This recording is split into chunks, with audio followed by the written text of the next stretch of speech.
আল্লাহ পাক বলছেন, আমি এমন নিয়ামত দান করেছি সমুদ্রের ভিতরে, জমিনের উপরে, মাটির তলায়, আবার আকাশের উপরে, জমিনের উপরে বিচরণশীল জীবগুলিও তোমার জন্য তৈরি করেছি।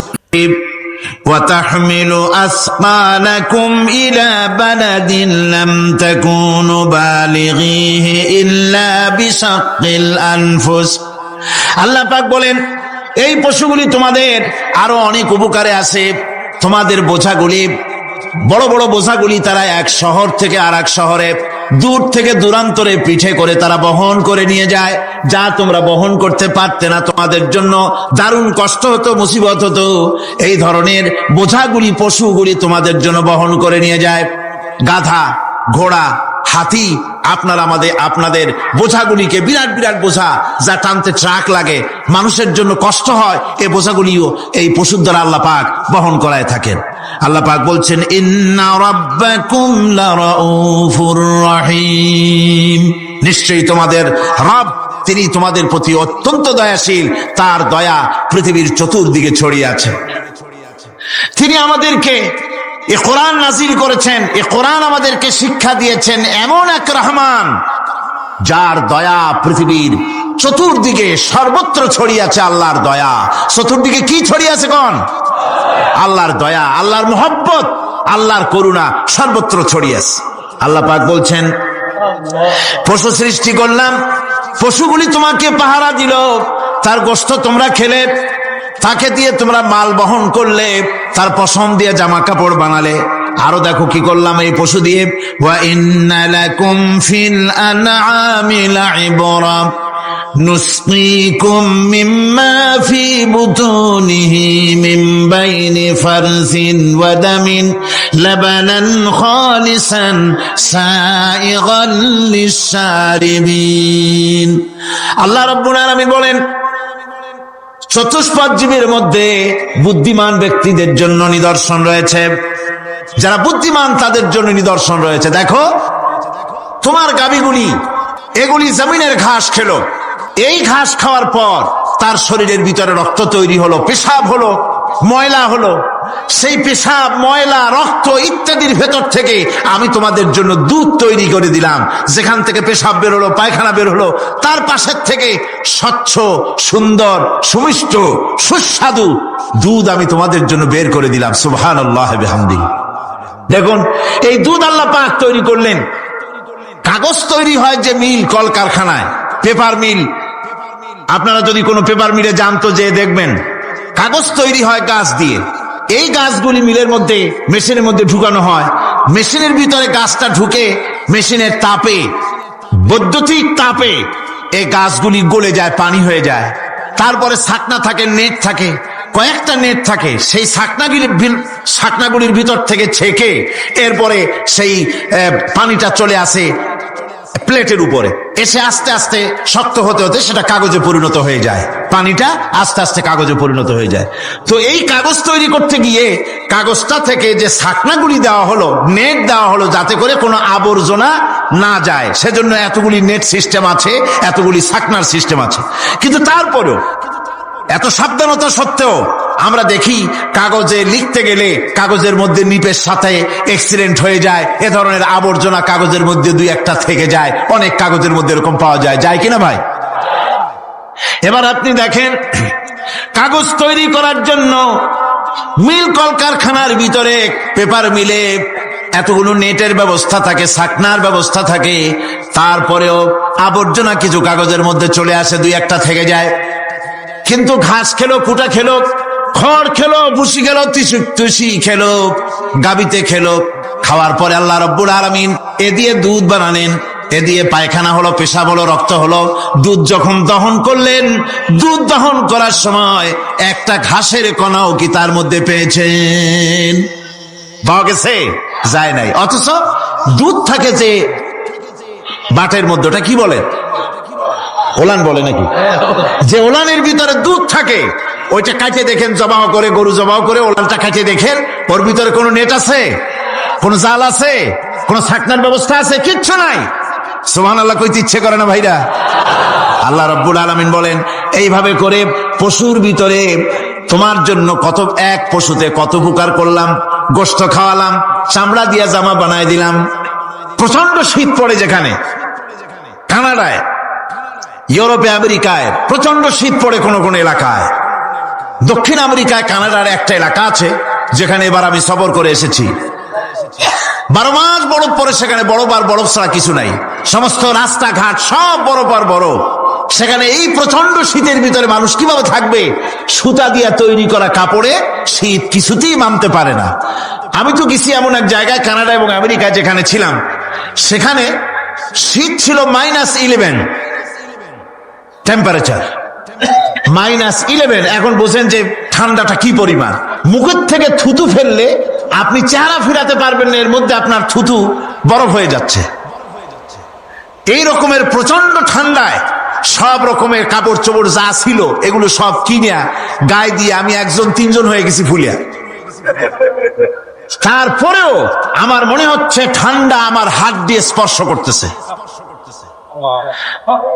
তাহলে বরফের দেশ যেটা, এস্কিমোরা যেখানে বাস করে, সেই মানুষগুলির অবস্থা কি? ওই এস্কিমোরা যেখানে বাস করবে, 12 মাস যেখানে বরফ পড়বে, ওই জায়গার মানুষগুলো কি করে কি গায়ে দিয়া বাঁচবে?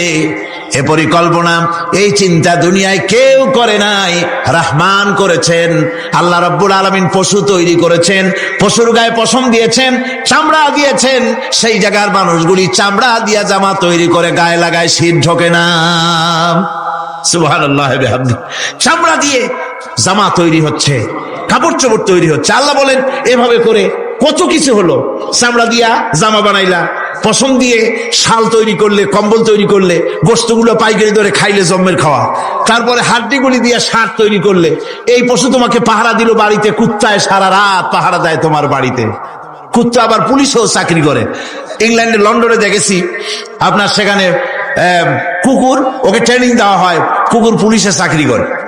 কোন কোন পুলিশ আছে হাবিলদার, সাব ইন্সপেক্টর, তবে কুত্তা জানে না যে সাব ইন্সপেক্টর কিনা আসে।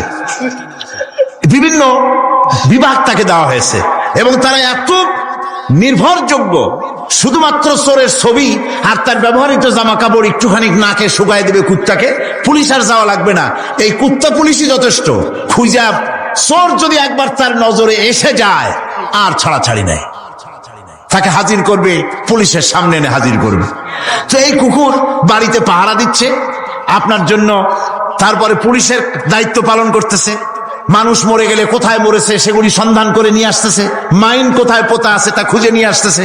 কত উপকার আল্লাহ পাক করছেন। আল্লাহ পাক বলছেন, দেখো বান্দা, তোমার জন্য এই ধরনের অসংখ্য নিয়ামত আমি দান করেছি। আর এই নিয়ামতগুলি কার থেকে আসছে?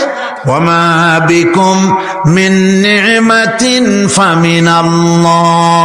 যত নিয়ামত বান্দা তোমার জন্য তুমি পেয়েছো, সমস্ত নিয়ামত আমি আল্লাহ রাব্বুল আলামিনের পক্ষ থেকে এসেছে। সব নিয়ামত কে দিয়েছেন? জোরে বলেন, কে দিলেন? আল্লাহ পাক দিলেন। আল্লাহ পাক বলেন, এইভাবে করে আমি আমার নিয়ামত দিয়ে, রহমত দিয়ে তোমাকে আমি সৃষ্টি করেছি, তোমাকে লালন পালন করতেছি। একটি মানুষ যতই সংকীর্ণ এবং অসভ্য জীবন যাপন করুক না কেন, সে পৃথিবীতে যেখানে বসবাস করে সেখানে বসে সে অন্তত তার চতুর্দিকে কত নিয়ামত সে লাভ করতেছে তা সে চিন্তা না করে পারে না। সে যদি চিন্তা করে তাহলে অবশ্যই এগুলি তার জ্ঞানের মধ্যে আসবে। একজন কৃষক, সে নির্জন একটা কুটিরে বাস করে। সে আল্লাহর সৃষ্টি নৈপুণ্যতা বুঝুক আর না বুঝুক, আকাশ কেন সৃষ্টি হলো, জমিন কেন সৃষ্টি হলো, এই কথা যদি জিজ্ঞাসা করা হয় কৃষককে, সে তো ভালো করে তা বুঝবে না।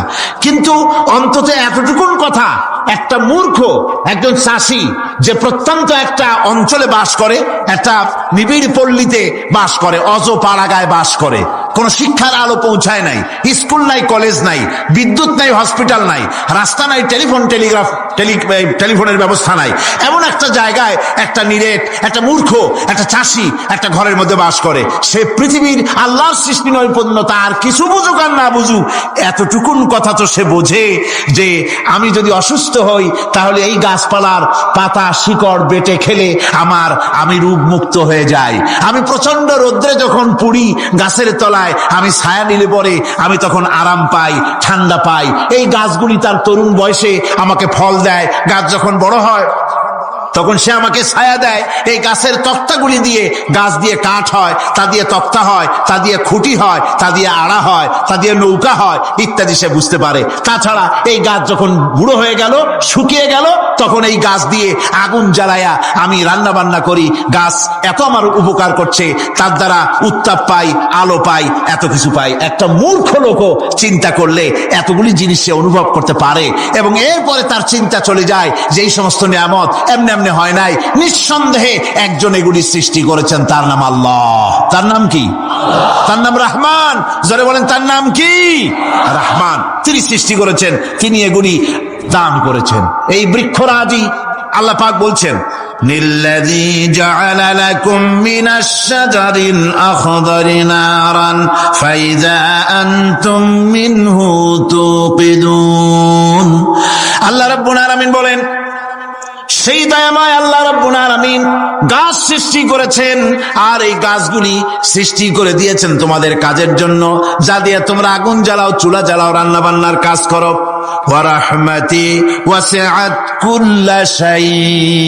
আমার রহমত ঘিরে আছে আমার গোটা পৃথিবীকে, সর্বত্র আমার রহমত আর রহমত। এই কোরআন শরীফ শিক্ষা দিয়েছেন তিনি। আর রহমান আল্লামাল কোরআন, এই কোরআন শিক্ষা দিয়েছেন সেই মহান আল্লাহ রাব্বুল আলামিন, যিনি হচ্ছেন রহমান, যার দয়া দিয়ে গোটা পৃথিবী পরিব্যাপ্ত হয়ে আছে।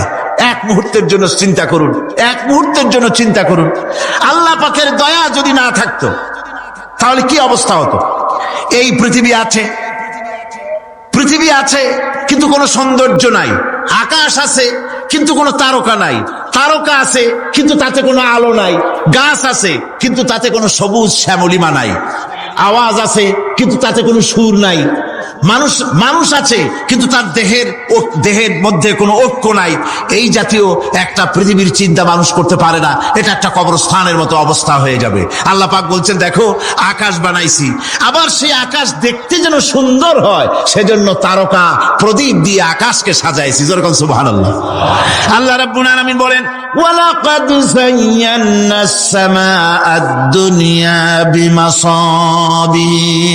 আল্লাহ পাক বলেন, এই দুনিয়ার আকাশ খানিকে তারকা প্রদীপ দিয়া সাজায় রেখেছি মনের মতন। দেখো তুমি তাকাইয়া, কি সুন্দর করে নয়ন অবিরাম দৃশ্য আকাশ বানালাম, চতুর্দিকে তারকা রাত্রে ফুটে উঠলো, যা দেখলে মানুষের নজর, মানুষের সুন্দর, তার চক্ষু শীতল হয়ে যায়। জোরে বলেন সুবহানাল্লাহ। সুন্দর করে এই আকাশটাকে আমি সাজিয়েছি। তারপরে আল্লাযী খালাকা সাবআ সামাওয়াতিন তিবাকা মা তারা মিন খালকির রহমানি মিন তাফাবুত। স্রষ্টা তিনি সপ্ত আকাশ রচিলেন থরে থরে, কোন ত্রুটি হেরিবে না তার পূর্ণ সৃজন পরে। চাও তুমি তার সৃষ্টি পানে, দেখো কিছু ভুল চোখ, ফেরাও তোমার নয়ন খানি, ফেরাও তোমার মুখ। অক্ষমহীন দৃষ্টি তোমার সৃষ্টিতে পাবে ফাঁকি, ফিরাও তোমার নয়ন খানি, ফিরাও কাঙ্গালাখি।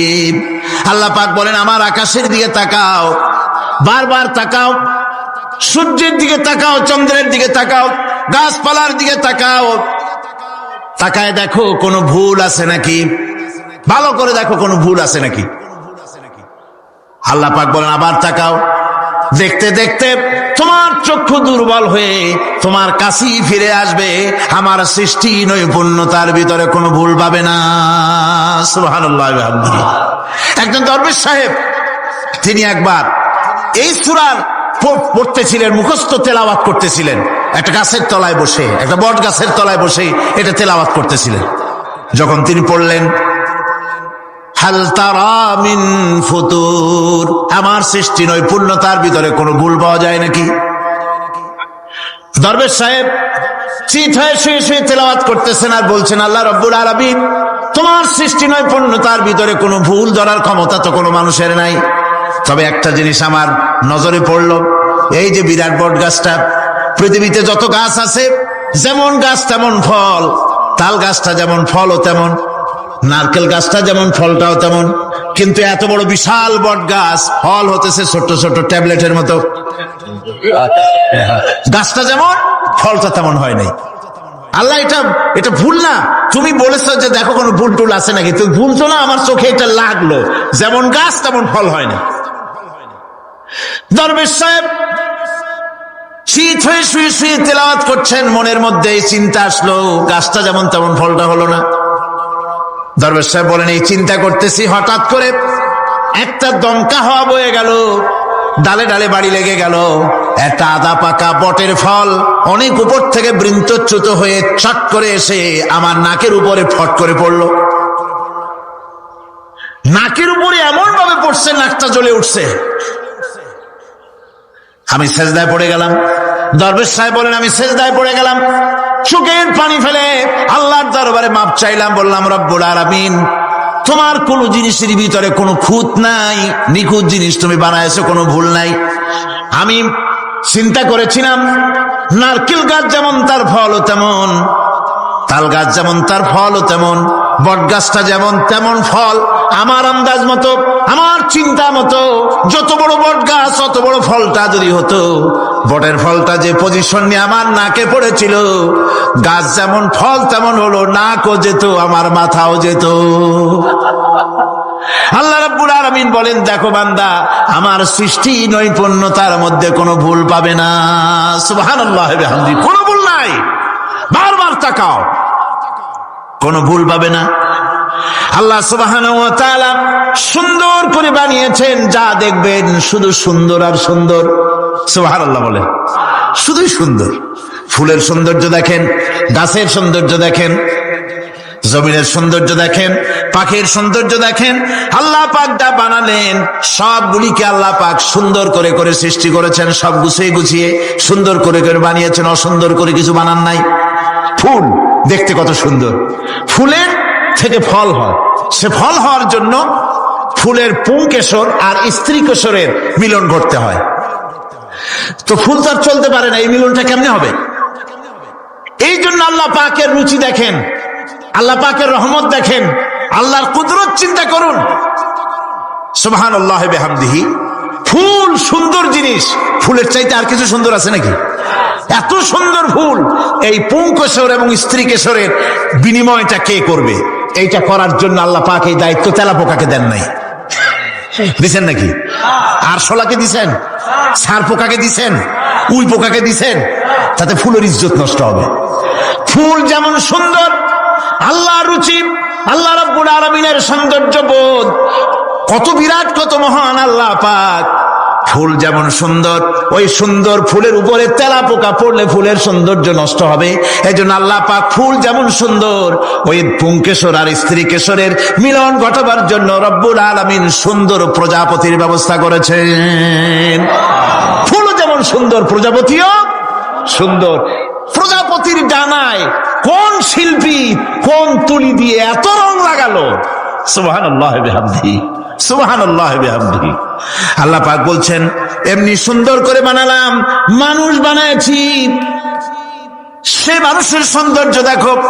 দুইটা চোখ দিলাম দেখার জন্য, চোখ কি জন্য? এখন এই চোখ দুইটা যদি কুমিরের মতো আল্লাহ গোল বানাই দিতেন, চোখ গোল এইরকম কুমিরের মতো দেখতে বিশ্রী হতো। চোখ দুটোকে আল্লাহ টানা টানা করেছেন, চোখের উপরে ভুরু লাগিয়েছেন, তাতে আবার পশম দিয়েছেন, চোখে পিসি দিয়েছেন, চোখের ভিতরে মণিটা কালো করেছেন, তার চতুর্দিকে সাদা অংশকে নীলাভ করেছেন যাতে কালোটা আরো ফুটে ওঠে। সুবহানাল্লাহ ওয়া বিহামদিহি। কত সৌন্দর্য আল্লাহ রাব্বুল আলামিন মানুষকে দিয়েছেন। আল্লাহর রহমতের ওয়াজ সারা বছর করলেও তো ফুরাবে না, এত রহমত, এত দয়া আল্লাহ সুবহানাহু ওয়া তাআলা।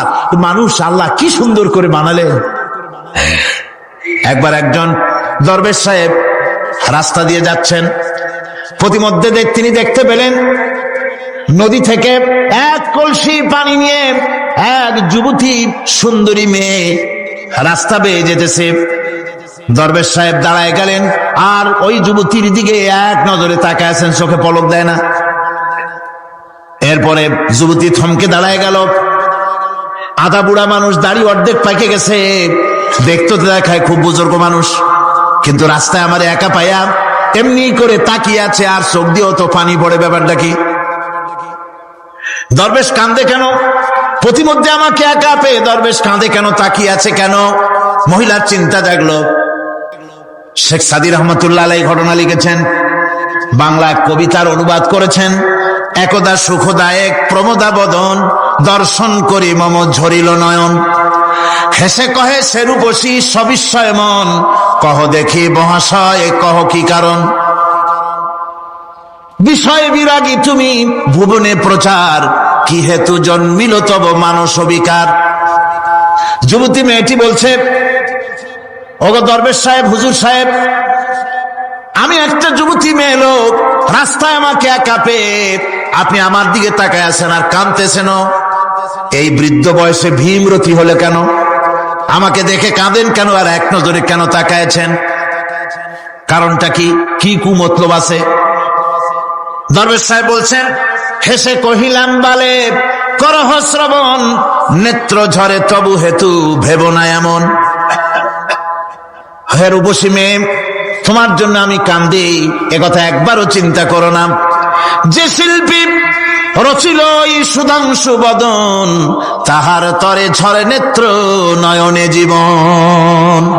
তোমার প্রেম পাওয়ার জন্যে, তোমাকে দেখে লোবাতুর এবং কামুক হয়ে তোমার দিকে তাকায় কান্দি, একবারও ভেব না। আল্লাহর কসম আমি কাঁদতেছি, তোমার এত সুন্দর স্বাস্থ্য আর চেহারা যে আল্লাহ রাব্বুল আলামিন বানায় দিলেন, না জানি সেই আল্লাহ কত সুন্দর।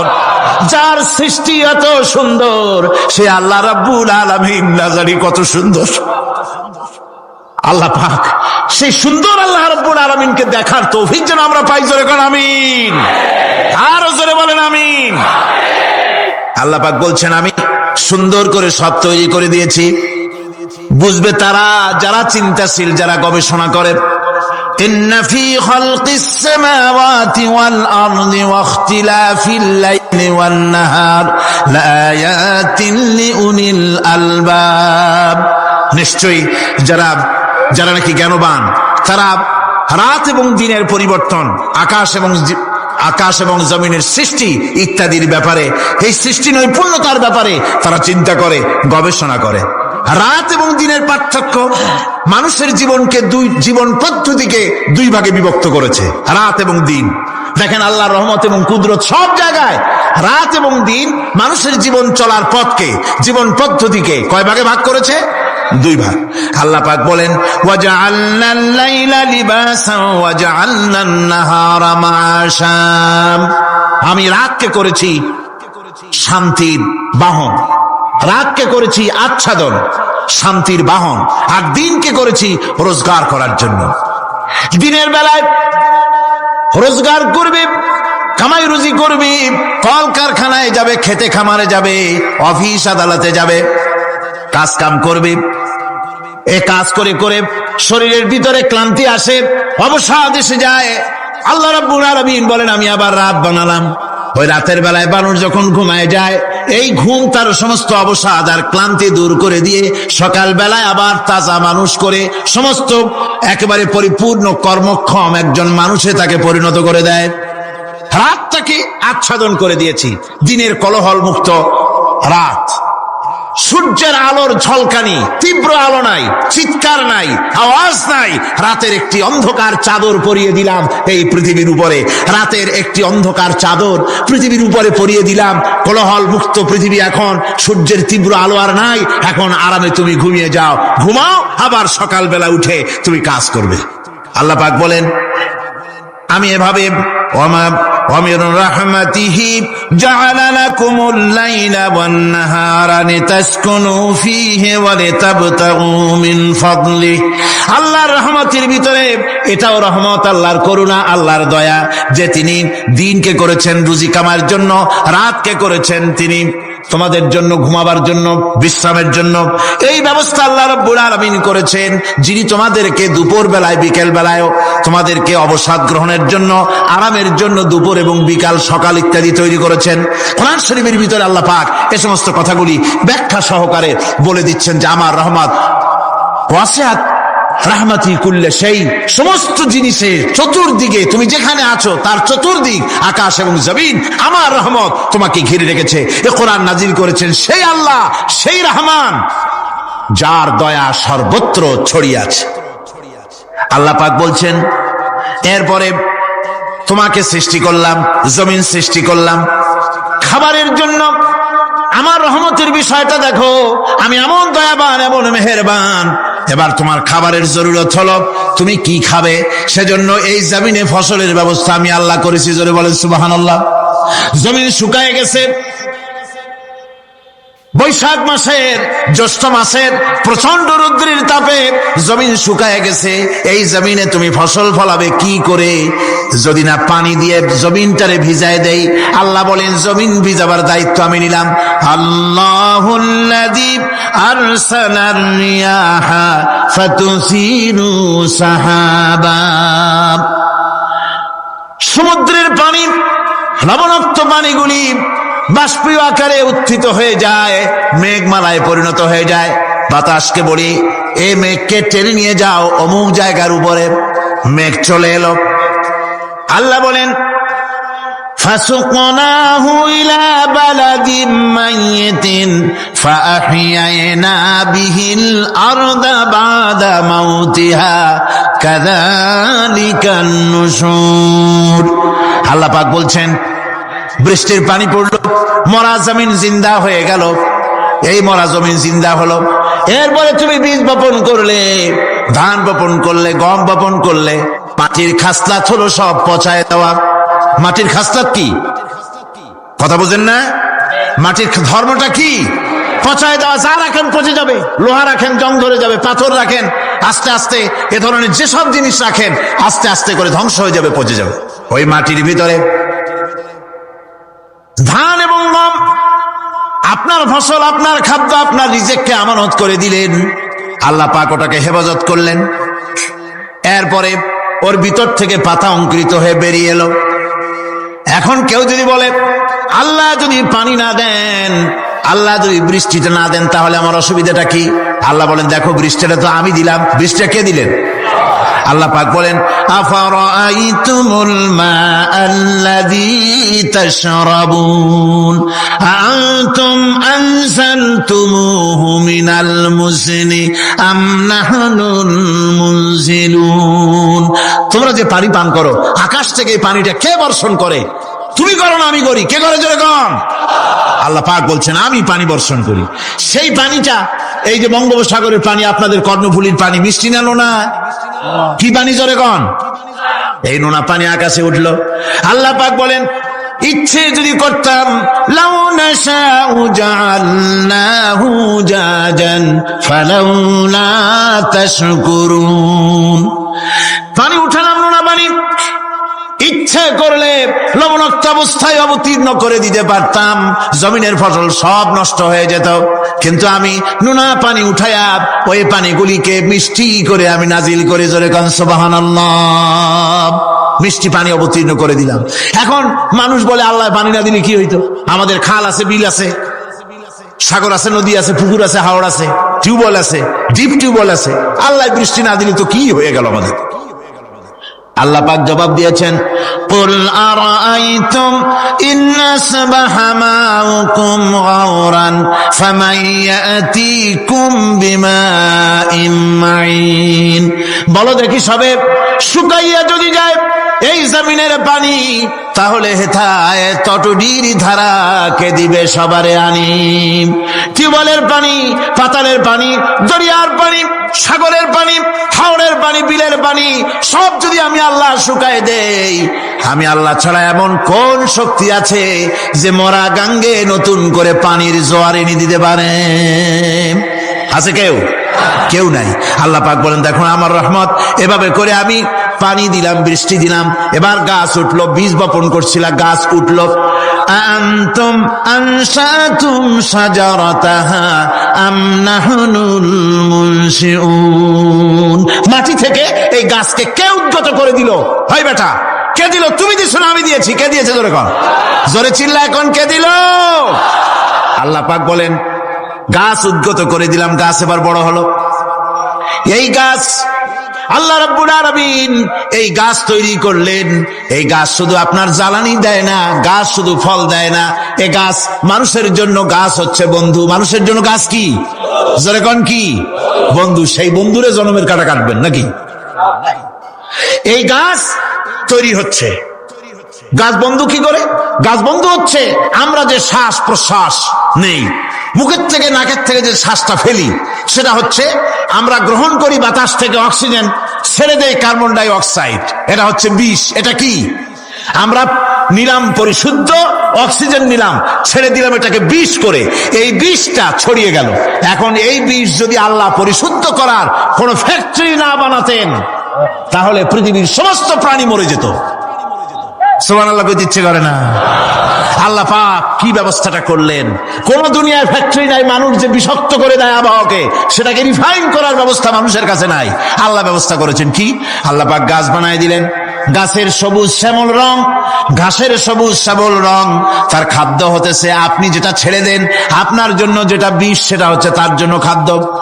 কার্বন ডাই অক্সাইড গাছ টেনে নেয়, সারা রাত টানতে থাকে, অক্সিজেন থেকে বাতাস থেকে সারা রাত টানতে থাকে, কার্বন ডাই অক্সাইড খাবার হিসাবে সে টেনে নেয়। আর দিনের বেলা যখন রোদ ওঠে, সূর্যের উত্তাপ আর গাছের সবুজ রং দুটোতে মিলে এক প্রকারের রন্ধন ক্রিয়া হয়, রাঁধা হয়। সেই রান্নার মাধ্যমে গাছের ভিতর থেকে গাছ আবার অক্সিজেন মানুষের জন্য, প্রাণীর জন্য ছেড়ে দেয়। সুবহানাল্লাহ। তো গাছ আপনার জন্য বন্ধু। একদিকে গাছ আপনার এই কাজ করলো, ফার্নিচার বানাইলো, ছায়া দিল, ফল দিল। আল্লাহ পাক বলেন, এই গাছগুলি কে তৈরি করলো? মিয়া তুমি করছো? না, আমি করছি। আমি আমার রহমত দিয়ে তোমার গাছ বানাই দিলাম। এরপরে ফসল দিলাম, ফসল হলো, তোমার তরি তরকারি হলো, সবকিছু তোমার হয়ে গেল। এবার ফসল দেখা মানুষে যখন দেখে জমিনে বড় বড় ধানের গোছা হয়েছে, মোটা মোটা ধানের গোছা হয়েছে, মোছে তখন তেল মাখে আর নতুন নতুন গানের আয়োজন করে। এবার ফসল বেশি হয়েছে, গান, থিয়েটার, বাজনা, গুনাগার বিবি, কত রকমের গানের ব্যবস্থা করে ফেলে। জমিনে ফসল আর মোছে তেল মাখে আনন্দে। আল্লাহ রাব্বুল আলামিন বলেন, লাউ নাশাউ লাজআলনাহু হুতামান ফাযাল্তুম তাফাক্কাহুন। আমি যদি ইচ্ছে করি তোমার জমিনের সমস্ত ফসলটাকে আমি সম্পূর্ণ কুটায় পরিণত করে দিতে পারি, তুষে পরিণত করে দিতে পারি। পারেন না? ধানের ভিতরে আল্লাহ যদি চাউল না দেন, তাহলে সব তুষ হয়ে যাবে না? তখন কি করবেন আপনারা? কি করবেন? কোন বাংলাদেশ তখন হরতালের দেশ। যখন আপনি দেখলেন যে জমিনে ধানে এবার সব তুষ হইছে, তখন আল্লাহর বিরুদ্ধে হরতাল করেন। লাভ হবে কিছু? লাভ হবে? আল্লাহর বিরুদ্ধে আপনারা অনশন ধর্মঘট করেন, লাভ হবে কিছু? কোনো লাভ হবে না। আল্লাহ রাব্বুল আলামিন বলেন, কোনো লাভ হবে না, বরং তোমরা তখন বলবে, ইন্না লামুগরামুন বাল নাহনু মাহরুমুন। কপালে তখন আঘাত করবে, করাঘাত করতে থাকবে আর বলবে যে আরে কপাল পোড়া হয়ে গেলাম, হতভাগ্য হয়ে গেলাম, বঞ্চিত হয়ে গেলাম, আল্লাহর রহমত থেকে সর্বনাশ হয়ে গেল। তখন কপালে আঘাত করা ছাড়া আর কিছুই করতে পারবে না। আল্লাহর বিরুদ্ধে মিছিল চলে না, সমাবেশ চলে না, বিক্ষোভ চলে না, হরতাল চলে না। মহান আল্লাহ রাব্বুল আলামিন বলছেন, দেখো এইভাবে করে তোমার ফসলের ব্যবস্থা আমি আল্লাহ করেছি। আমি রহমান, আমি আল্লাহ পাক কি এমন রহমান। আজ জমিনে ফসল বৃদ্ধির জন্য ইউরিয়া, সুপার সালফেট, সালফার সারের ব্যবস্থা হয়েছে, নানান জাতের সারের ব্যবস্থা হয়েছে। যখন এই সার মানুষ তৈরি করতে শেখে নাই, আবহমান কাল থেকে এই জমিনের জন্য সারের ব্যবস্থা কে করেছেন? জোরে কোন? আল্লাহ পাক বলেন, আমিন আয়াতিহি আইয়ুরিকুমুল বারকা খাউফান ওয়া তামাম। আমার অসংখ্য নিদর্শনাবলীর মধ্যে এটাও একটি নিদর্শন যে আকাশে বিদ্যুৎ চমকে, মেঘের গর্জন হয়। এই যে বিদ্যুৎ চমকে গর্জন হয়, এর মধ্যে রয়েছে মানুষের জন্য ভীতি এবং আশা। তারা ভয় পায়, আর এর মধ্যে আশাও রয়েছে। আশাটা কি? আশা হচ্ছে এই যে বিদ্যুৎ যে বছর যত বেশি চমকায় মেঘে, সে বছর জমিনে ফসল তত বেশি বাড়ে। কৃষিবিদরা বলেছেন, বিদ্যুৎ যত বেশি চমকায় জমিনের ফসল তত বেশি বাড়ে। সুবহানাল্লাহ বিহামদিহি। এর একটা সিস্টেম আছে, সেই সিস্টেম অনুযায়ী আল্লাহ জমিনে ফসল বাড়ায় দিলেন। আল্লাহ ফসল দিলেন। এবার আপনার আল্লাহ পাক বলছেন, দেখো ফসল দিলাম, ধান হলো, চাউল হলো, মাছ হলো, গোশ হলো, সব হয়ে গেছে, এখন তুমি খাবে। রান্না বান্না হয়ে গেল, রহমত আমার দেখো, আমার রহমতটা দেখো। এ কোরআন শিখাইছেন সেই আল্লাহ রাব্বুল আলামিন, যার নাম রহমান। জোরে বলেন, তার নাম কি? রহমান। চাউল হয়ে গেছে, চাউল তো শুধু ভর্তা বানায় খাওয়া যাবে না, ভাত হয়েছে, আটা দিয়া রুটি তৈরি হয়েছে, কি দিয়া খাবেন? আল্লাহ রাব্বুল আলামিন আপনার পুকুরের ভিতরে মাছ দিয়া দিলেন, জন্তু জানোয়ার দিলেন, চার পায়া জানোয়ারের গোশত হালাল করে দিলেন, পাখির মাংস আল্লাহ রাব্বুল আলামিন হালাল করে দিলেন। এখন মাছ হলো, গোশ হলো, মাছ আর গোশ সিদ্ধ করে খাওয়া যাবে? জোরে বলেন যাবে? যাবে না। তার গন্ধ নষ্ট করতে হবে আর সুঘ্রাণ সৃষ্টি করতে হবে। এই গন্ধ নষ্ট করে সুঘ্রাণ সৃষ্টি করার জন্য লবঙ্গ তৈরি করলেন কে? কথা কন না কেন? এলাচি কার? দারচিনি কার? লবণ কার? মরিচ কার? হলুদ কার? পেঁয়াজ কার? সুবহানাল্লাহ বিহামদিহি। এত নিয়ামত আল্লাহ রাব্বুল আলামিন বলেন, ওয়া ইন তাউদ্দু নি'মাতাল্লাহি লা তুহসুহা। আমার নিয়ামত গণনা করে করে আমার নিয়ামত গুণে শেষ করতে পারবে না, এত নিয়ামত আমি দান করেছি। এরপরে তরি তরকারি হলো, মাছ গোশ খেতে খেতে অস্থির হয়ে যাবে, তারপরে তরি তরকারি দিলাম, শাক সবজি দিলাম, সবকিছু আমি আল্লাহ রাব্বুল আলামিন দিয়েছি। আমার নাম রহমান, তোমার সমস্ত প্রয়োজন আমি দিয়েছি, মিটাই দিয়েছি। এবার তরি তরকারি হলো আর মানুষ তরি তরকারি খাইলো, আল্লাহ শুকর আদায় করলো না। শুকর আদায় করে না। এত সুন্দর মজার কদু, সেই কদু খায়, আর কদু খাইয়া মোসে তাও মারে আর বলে স্বাদের লাউ বানাইলো বৈরাগী। আল্লাহ শুকর আদায় করে, আল্লাহর নিয়ামতের শুকরিয়া আদায় করে না। আমার ভাইয়েরা, আল্লাহ রাব্বুল আলামিন বলেন, এই পৃথিবীর আমি রহমান, কোরআন আমি শিখাইছি আমি রহমান। এমন রহমান শুধু মানুষকে খাবার দেই না, এই পৃথিবীর সকল প্রাণীকে আমি খাবার দেই। জোরে কোন সুবহানাল্লাহ। সকল প্রাণীর খাবার কে দেন? ওয়ামা মিন দাব্বাতিন ফিল আরদি ইল্লা আলাল্লাহি রিজকুহা। এই পৃথিবীর বুকে এমন কোন বিচরণশীল জীব নাই যে জীবের রিজকের দায়িত্ব আমি আল্লাহ গ্রহণ করি নাই। সমস্ত রিজকের দায়িত্ব কে নিয়েছেন? চিল্লায় এখন আল্লাহ সুবহানাহু ওয়া তাআলা। আচ্ছা আপনি কোন তো দেখি, একজন জমিদার, একজন বড় লোক, চৌধুরী, খুব বড় লোক, তার বাড়িতে 20 জন লোক গেছে রাতের বেলায়। 20 জন লোক গিয়ে মেহমান হইলো। মেহমান হইয়া তারা বলতেছে, সাহেব আমরা তো মেহমান, আমি এক একজন এক এক রকমের খাবার চাইলো। একজনে বললো আমি হরিণ খাবো, আর একজনে কয় আমি মুরগি খাবো, আর একজনে বললো আমি খরগোশ খাবো, আর একজনে বললো আমি হাতি খাবো, আর একজনে বললো আমি ছাগল খাবো। 20 জন মানুষের 20 রকমের খাবার চাইলো। একজনে কয় বোয়াল মাছ খাবো, আর একজনে কয় রুই মাছ খাবো। 20 জনে 20 রকমের খাবার দাবি করলো। বলেন জমিদার তো বাড়ির দ্বারে, জমিদারের বাপ, সেও কি পারবে 20 জনকে 20 রকমের খাবার পরিবেশন করতে? কোন প্রস্তুতি ছাড়া পারবে? পারবে। কোন প্রস্তুতি ছাড়া, জমিদার হোক রাজা বাদশাহ হোক, 20 জন মানুষের খাবার 20 রকমের দিতে পারে না। আর আল্লাহ এমন রহমান, এই পৃথিবীর লক্ষ কোটি কোটি জাতির প্রাণীকে কোটি কোটি রকমের খাবার আল্লাহ রাব্বুল আলামিন পরিবেশন করতেছেন।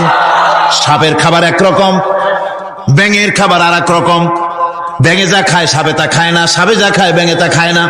হাতির খাবার, গন্ডারের খাবার, ভল্লুকের খাবার, বাঘের খাবার, সিংহের খাবার, মানুষের খাবার, ছাগলের খাবার, মুরগির খাবার, মশার খাবার, সারপোকার খাবার, সমস্ত খাবার ভিন্ন ভিন্ন। আবার সমস্ত খাবারের মজা আল্লাহ রাব্বুল আলামিন আলাদা আলাদা করে দিয়েছেন। এমন রহমান, আপনার পেট ভরবেন শুধু স্বাস্থ্য বাড়াবার জন্য, পেট ভরে খাওয়া দরকারটা ছিল। আল্লাহ পাক দেখলেন যে না, শুধু পেট ভরলে তো এরকম খাইতে চাইবে না, তাই আল্লাহ রাব্বুল আলামিন জিহ্বা দিয়ে দিলেন যাতে করে মজা লাগে আর খায়। সব রকমের মজা, এক এক গোশতে, এক এক মাছে, এক এক তরকারিতে এক এক রকম মজা না, সব রকম মজা, সব একরকম মজা, ভিন্ন ভিন্ন রকমের মজা। আল্লাহ পাক বলেন আমি রহমান, দেখো আমি কিভাবে খাওয়াই। ওয়া কাইয়্যিম মিন দাব্বাতিন লা তাহমিলু রিজকুহা আল্লাহু ইয়ারযুকুহা ওয়া ইয়্যাকুম। এই পৃথিবীতে এমন অনেক বিচরণশীল জীব আছে, যে প্রাণীরা নিজের জন্য কোনো সঞ্চয় করে না, সঞ্চয় করে শুধুমাত্র পৃথিবীর মানুষ। আর পিঁপড়ায় কিছু সঞ্চয় করে। অন্যান্য বহু প্রাণী আছে যাদের কোনো সঞ্চয় নাই। কি বলেন, পাতিশিয়ালের কোনো ব্যাংকে অ্যাকাউন্ট আছে নাকি? না। শীতের মৌসুমে পাতিশিয়াল আইসা ব্যাংকের ম্যানেজারকে বলে না যে কয়েকটা মুরগি আনছি, আমার নামে একটা অ্যাকাউন্ট ওপেন করে, বৃষ্টির সময় আমি যেন ওগুলো উঠাইয়া পাইকারি দরে খাইতে পারি। ওর কোনো খাবার নাই, সঞ্চয় নাই, এ ধরনের পাখির সঞ্চয় নাই, পশুর সঞ্চয় নাই। মহান আল্লাহ রাব্বুল আলামিন তিনি বলছেন, সকাল বেলায় পাখি তার বাসা দিয়া ক্ষুধার্ত পেট নিয়ে পাখিগুলি উড়ে চলে যায়, সাপ তার গর্ত থেকে বের হয় খালি পেটে, পাতি শ্রীগল খালি পেট নিয়ে গর্ত থেকে বেরিয়ে যায়। তিমির মতো অত বড় প্রকাণ্ড প্রাণী, হাতির মতো প্রকাণ্ড প্রাণী, গরিলা, শিম্পাঞ্জি, ওরাংওটাং, পিঁপড়া থেকে শুরু করে নিয়ে প্রকাণ্ড তিমি পর্যন্ত সমস্ত প্রাণীগুলি সকালবেলায় খালি পেটে বেরিয়ে যায়। সারাদিন ঘোরাঘুরির পর আল্লাহ সুবহানাহু ওয়া তাআলা বলেন, সন্ধ্যাবেলায় সমস্ত প্রাণীর পেটগুলি ভরে আমি আল্লাহ তাদের বাসায় ফিরাইয়া দেই।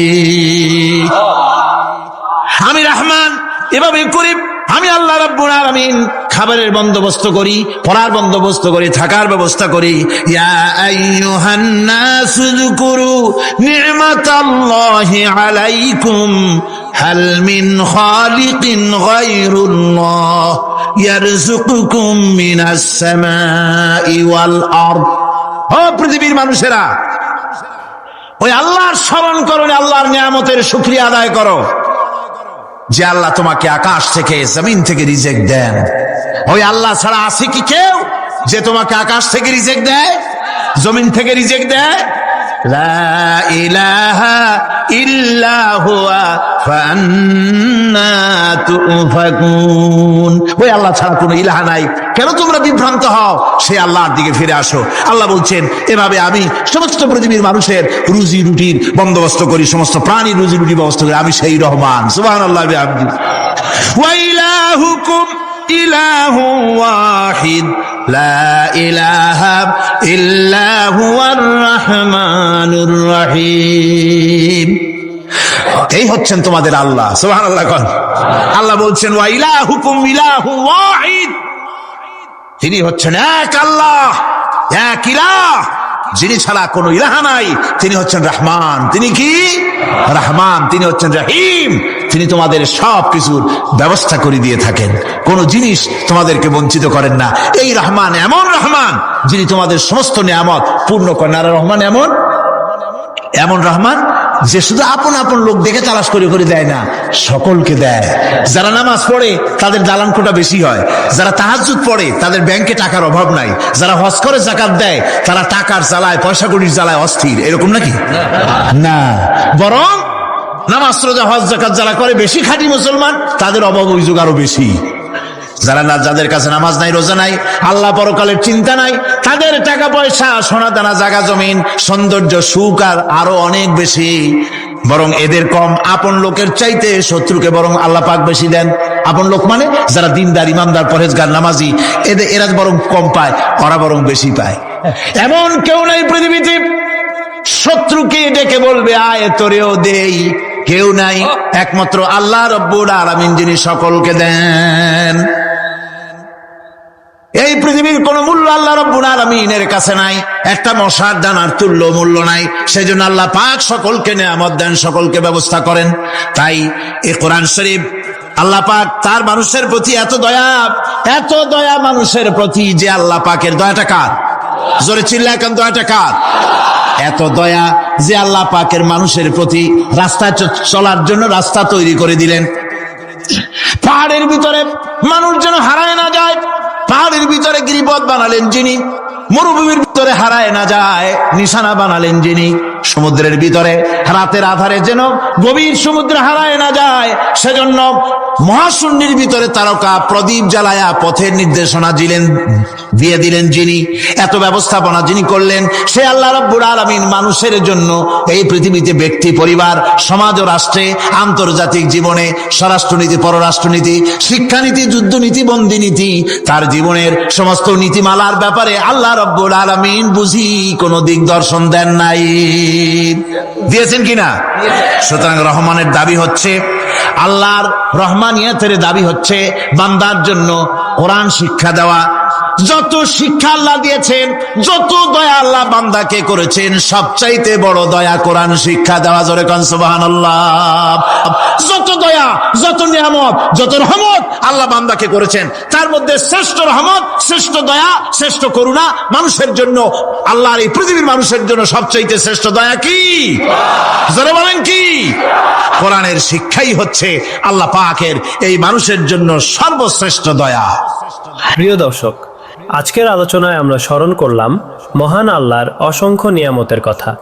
পশু পাখি, সমুদ্র, গাছপালা, প্রকৃতি এবং পবিত্র কোরআন, যা আমাদের জন্য আল্লাহর অমূল্য দান।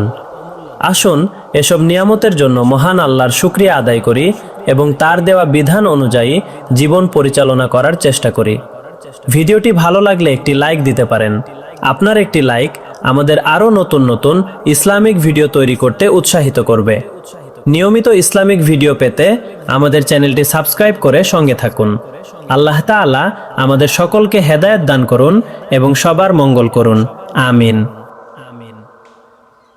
পৃথিবীতে দিনে রাতে অসংখ্য পলিউশন, রোগ জীবাণু সমানে উঠতেছে। এখন যদি মাইক্রোস্কোপ যন্ত্র এখানে থাকতো তাহলে দেখতেন এই পরিবেশটা কত দূষিত, কত পলিউশন, কত জাম। এগুলি নাকের মধ্যে দিয়ে পেটে যাচ্ছে, চোখের মধ্যে ঢুকতেছে, ক্রমাগত চোখের ভিতরে ধুলাবালি ঢুকবে। আর পরিষ্কারের কোনো ব্যবস্থা যদি না করা হয়, চোখের দৃষ্টি নষ্ট হয়ে যেতে পারে। এই জন্য আল্লাহ রাব্বুল আলামিন চোখের ভিতরে মেডিসিন রূপী এক প্রকারের পানি রেখেছেন, আর অটোমেটিক চোখের পাতা ওঠানামা করে প্রতি মুহূর্তে চোখকে ক্লিন করে দিতেছে। এই চোখ সম্পর্কে আল্লাহ রাব্বুল আলামিন প্রশ্ন করবেন, অন্তঃকরণ সম্পর্কে প্রশ্ন করবেন। জবাব দেওয়া সেদিন বড়ই কঠিন হয়ে যাবে। এই জন্য আল্লাহ রাব্বুল আলামিন দুনিয়াবাসীকে সতর্ক করে দিচ্ছেন। তিনি আরো বলছেন, ওয়ালাকাদ খালাকনাল ইনসানা ওয়া না'লামু মা তুওয়াসবিসু বিহি নাফসু ওয়া নাহনু আকরাবু ইলাইহি মিন হাবলিল ওয়ারিদ। মানুষ সৃষ্টি করেছি আমি, তার অন্তঃকরণে কি চিন্তা হয়, কি কল্পনা হয় তাও জানি আমি। আর আমি আমার বান্দার যেই সাহারাগের উপরে মাথাটা খাড়া আছে, এই রোগের চাইতেও আমি বান্দার বেশি নিকটে। আল্লাহ পাক গোপন রাখেন নাই, বলে দিচ্ছেন আমি কিন্তু এখানে আছি। সুবহানাল্লাহ। আচ্ছা বলেন তো আল্লাহ কোথায় আছেন? এটি একটি মুশকিলের প্রশ্ন। সাধারণত লোকেরা বলে আল্লাহ সব জায়গায় আছে। এই কথা, এই জবাব সঠিক নয়। আকীদা সাফ হতে হবে। আল্লাহ সব জায়গায় আছে এই কথা সঠিক নয়। যদি আল্লাহ সব জায়গায় থাকেন তাহলে দুনিয়ার সব জায়গা ভালো না, কিছু কিছু খারাপ আছে। তাহলে খারাপ জায়গাও থাকতে হয়। নাউযুবিল্লাহ বলেন। আল্লাহ কোথায় আছে এই প্রশ্ন আল্লাহরই করি।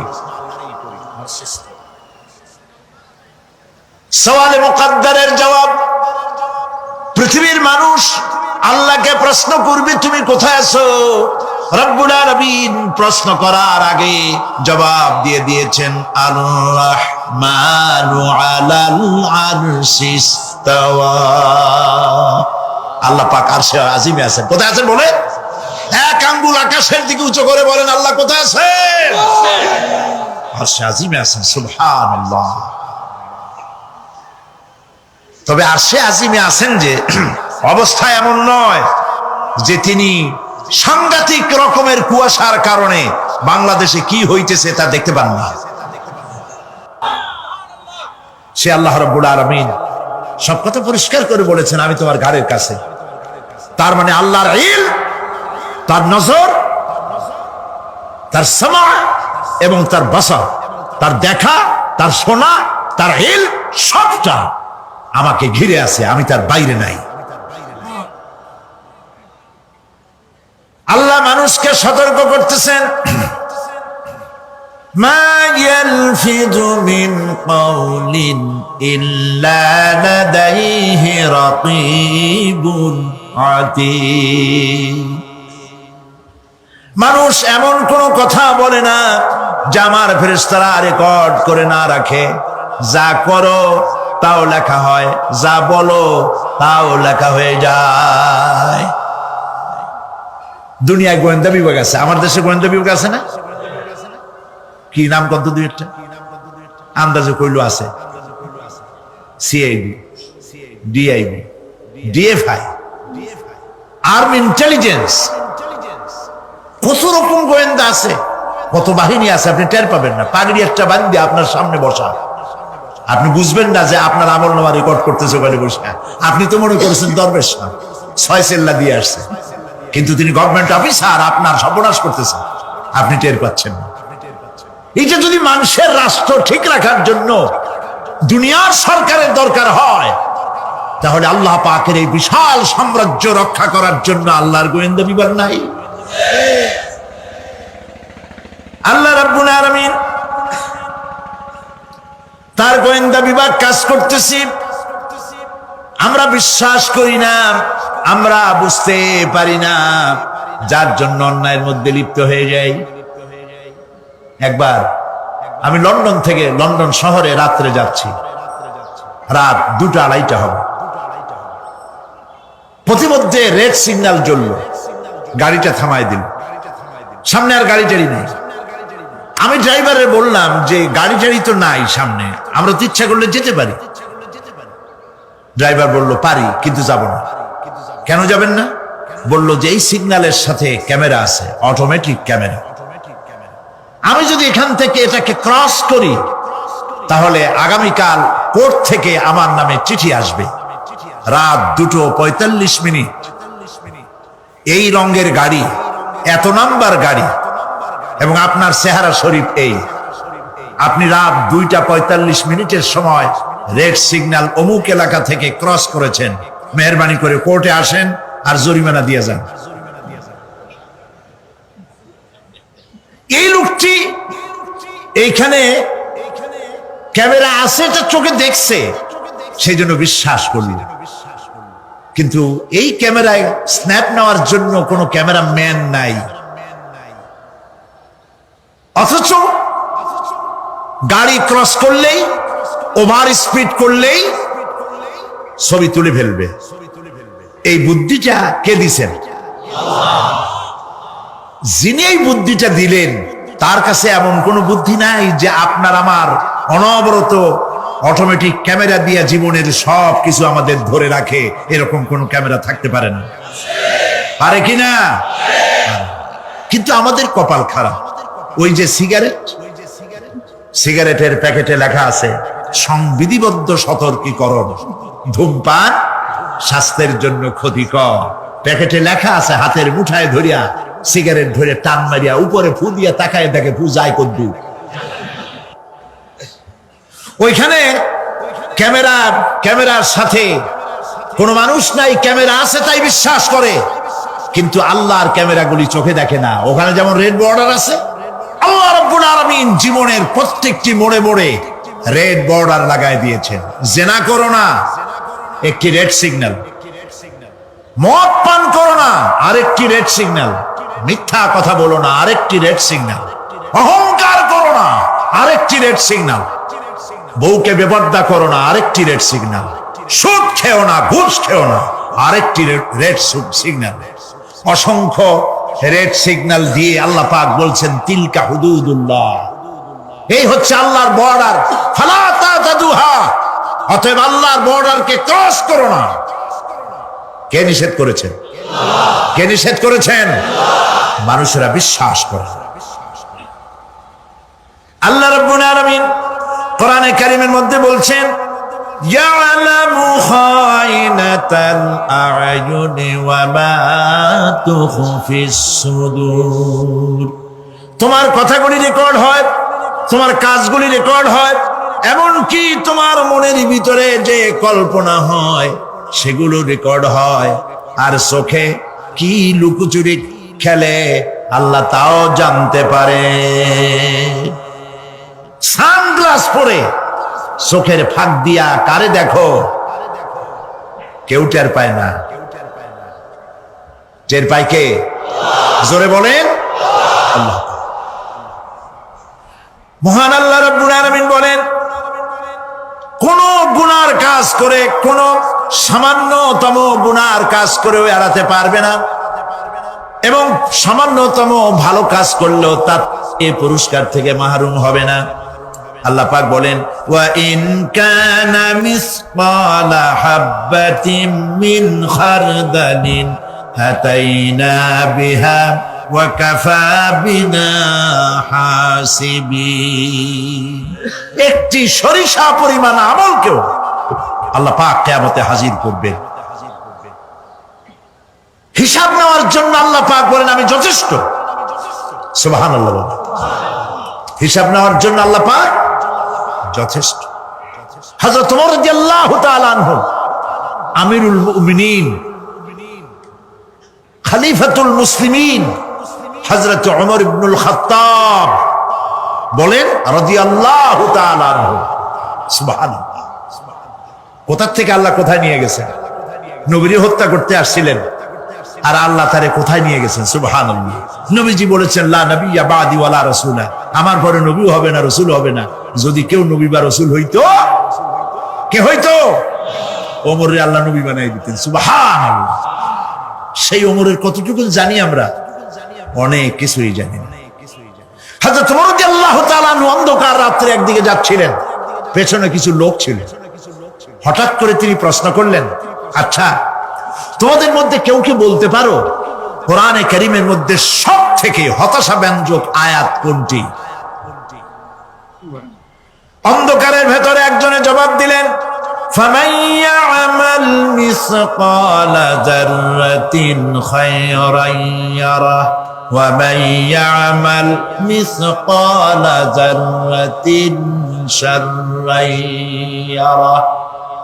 এর অর্থ হলো, যদি কেউ যারা পরিমাণ, সরিষা পরিমাণ ভালো কাজ করে কিয়ামতে সে তা দেখতে পাবে, আর যদি সামান্য সরিষা পরিমাণ গুনার কাজও করে, খারাপ কাজ করে, সে তা দেখতে পাবে। এই আয়াতটি যখন নাজিল হয়, এই সূরা যখন নাজিল হয়, হযরতে আবু সাঈদ খুদরি রাদিয়াল্লাহু তাআলা আনহু তিনি রাসূলুল্লাহকে প্রশ্ন করলেন, ইয়া রাসূলুল্লাহ, আল্লাহ যে আয়াত নাজিল করলেন, কিয়ামতের দিন আমি কি আমার এমনকি ছোট্ট পাপও কি দেখতে পাবো? আল্লাহর নবী বললেন, আল্লাহ বলেছেন অবশ্যই দেখতে পাবা। হযরত আবু সাঈদ খুদরি রাদিয়াল্লাহু তাআলা আনহু চিৎকার করে কেঁদে উঠলেন, বললেন, তাহলে তো আমি মরেই যাব। আমার ছোট্ট পাপটাও যদি আমি দেখি কিয়ামতে, আমি তো মরে যাব।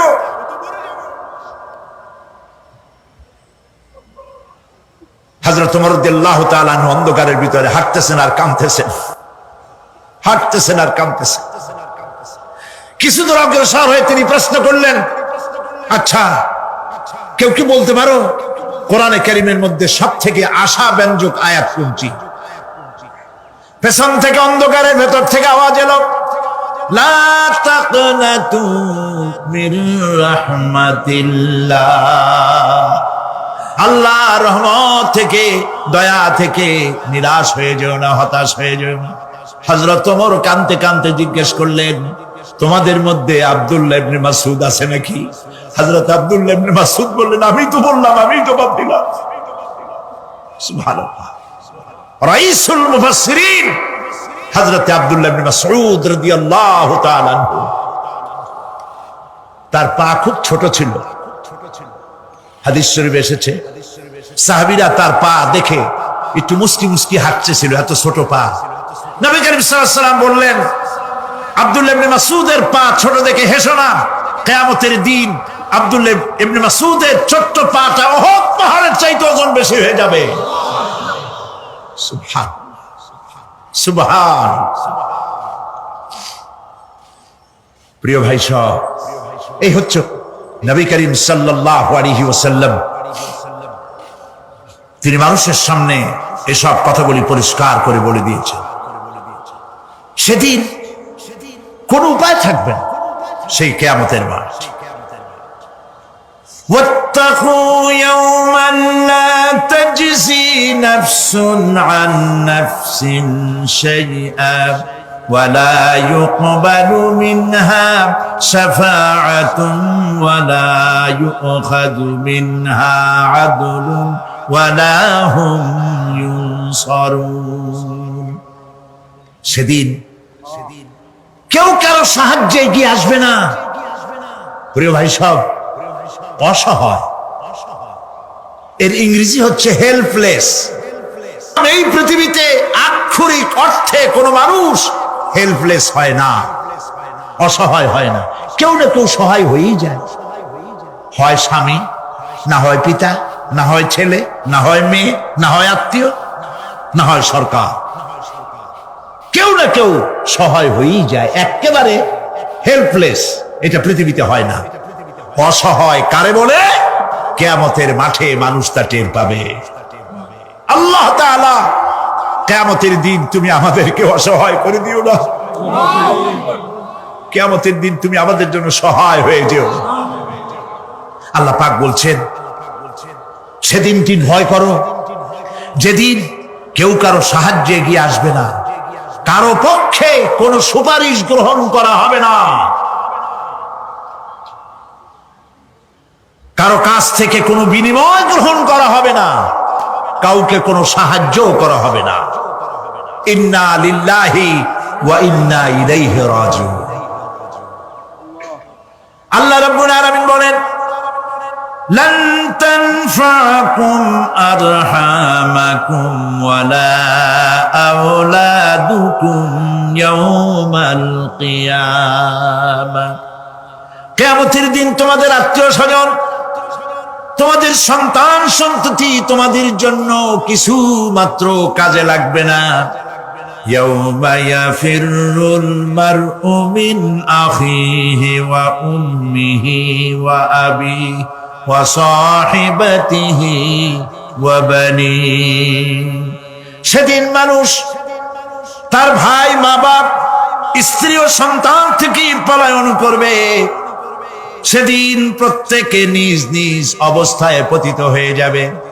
পিতা তার সন্তানকে পরিচয় দেবে না, মা তার সন্তানকে চিনবে না, সন্তান তার মাকে চিনবে না। মানুষগুলি দৌড়াতে থাকবে, পালাতে থাকবে, কেউ কারো সাহায্য সেদিন করতে পারবে না। আমার প্রিয় ভাইয়েরা, সেই কিয়ামতে আল্লাহ পাক আমলনামা আল্লাহর আদালতে মানুষের সামনে পেশ করা হবে। পার্থিব জীবনে মানুষ যা কিছু করেছে কোন জিনিস লুকায় রাখতে পারবে না, সব প্রকাশ পেয়ে যাবে। কিয়ামতের পূর্বেই আল্লাহ রাব্বুল আলামিন সব কিছুকে রেকর্ড করে রেখেছেন। আবারও বলছি, আল্লাহ পাক কোনো কিছু গোপন রাখেন নাই। কিভাবে রেকর্ড করছেন? وَكُلَّ إِنسَانٍ أَلْزَمْنَاهُ طَائِرَهُ فِي عُنُقِهِ وَنُخْرِجُ لَهُ يَوْمَ الْقِيَامَةِ كِتَابًا يَلْقَاهُ مَنشُورًا। প্রত্যেকের ভালো মন্দ কর্মলিপি আমি তার গলায় ঝুলাই দিছি। আমি তার জন্য কিয়ামতের দিন একটি কিতাব ওপেন করে দেব, গলায় ঝুলানো আছে। আজ বিজ্ঞানীরা আবিষ্কার করেছে মানুষের শরীরের মধ্যে ডিএনএ এর কথা। এই ডিএনএ এর মধ্যে সে কেমন হবে, তার প্রজ্ঞা, তার মেধা ইত্যাদি সবকিছু ওর মধ্যে ডিএনএ এর ভিতরে বিজ্ঞানীরা খুঁজে পাচ্ছে। আল্লাহ পাক মানুষের গলায় একটা টেপ রেকর্ডার লাগাই দিয়েছেন। সুবহানাল্লাহ বলেন। সেই টেপ রেকর্ড আমার এই যে বক্তৃতা ভিডিওতে ধারণ করা হচ্ছে, টেপে ধারণ করা হচ্ছে। এই বুদ্ধিগুলি কে দিছে? আরে ভাই কথা বলবেন তো, আল্লাহর নাম জোরে না। এই বুদ্ধি কে দিয়েছেন? যে আল্লাহ বুদ্ধি দিয়ে আপনার আমার কথা রেকর্ড করাইতে পারে, সে আল্লাহ পাক আপনাদের আমার সাথে অদৃশ্য একটি টেপ রেকর্ড গলার মধ্যে ঝুলায় রাখছেন। এটা বিশ্বাস করবেন না? কিয়ামতের দিন এই রেকর্ড তার সামনে আল্লাহ পাক বলেন একটা কিতাব ওপেন করে দেব। তারপরে বলা হবে ইকরা কিতাবাকা কাফা বিনাফসিকা আল-ইয়াওমা আলাইকা হাসিবা। তাকে বলা হবে নিজের কর্মলিপি পড়ে দেখো, আজ তুমি নিজেই নিজের হিসাবের জন্য যথেষ্ট। পড়ো, কোথায় যাবা?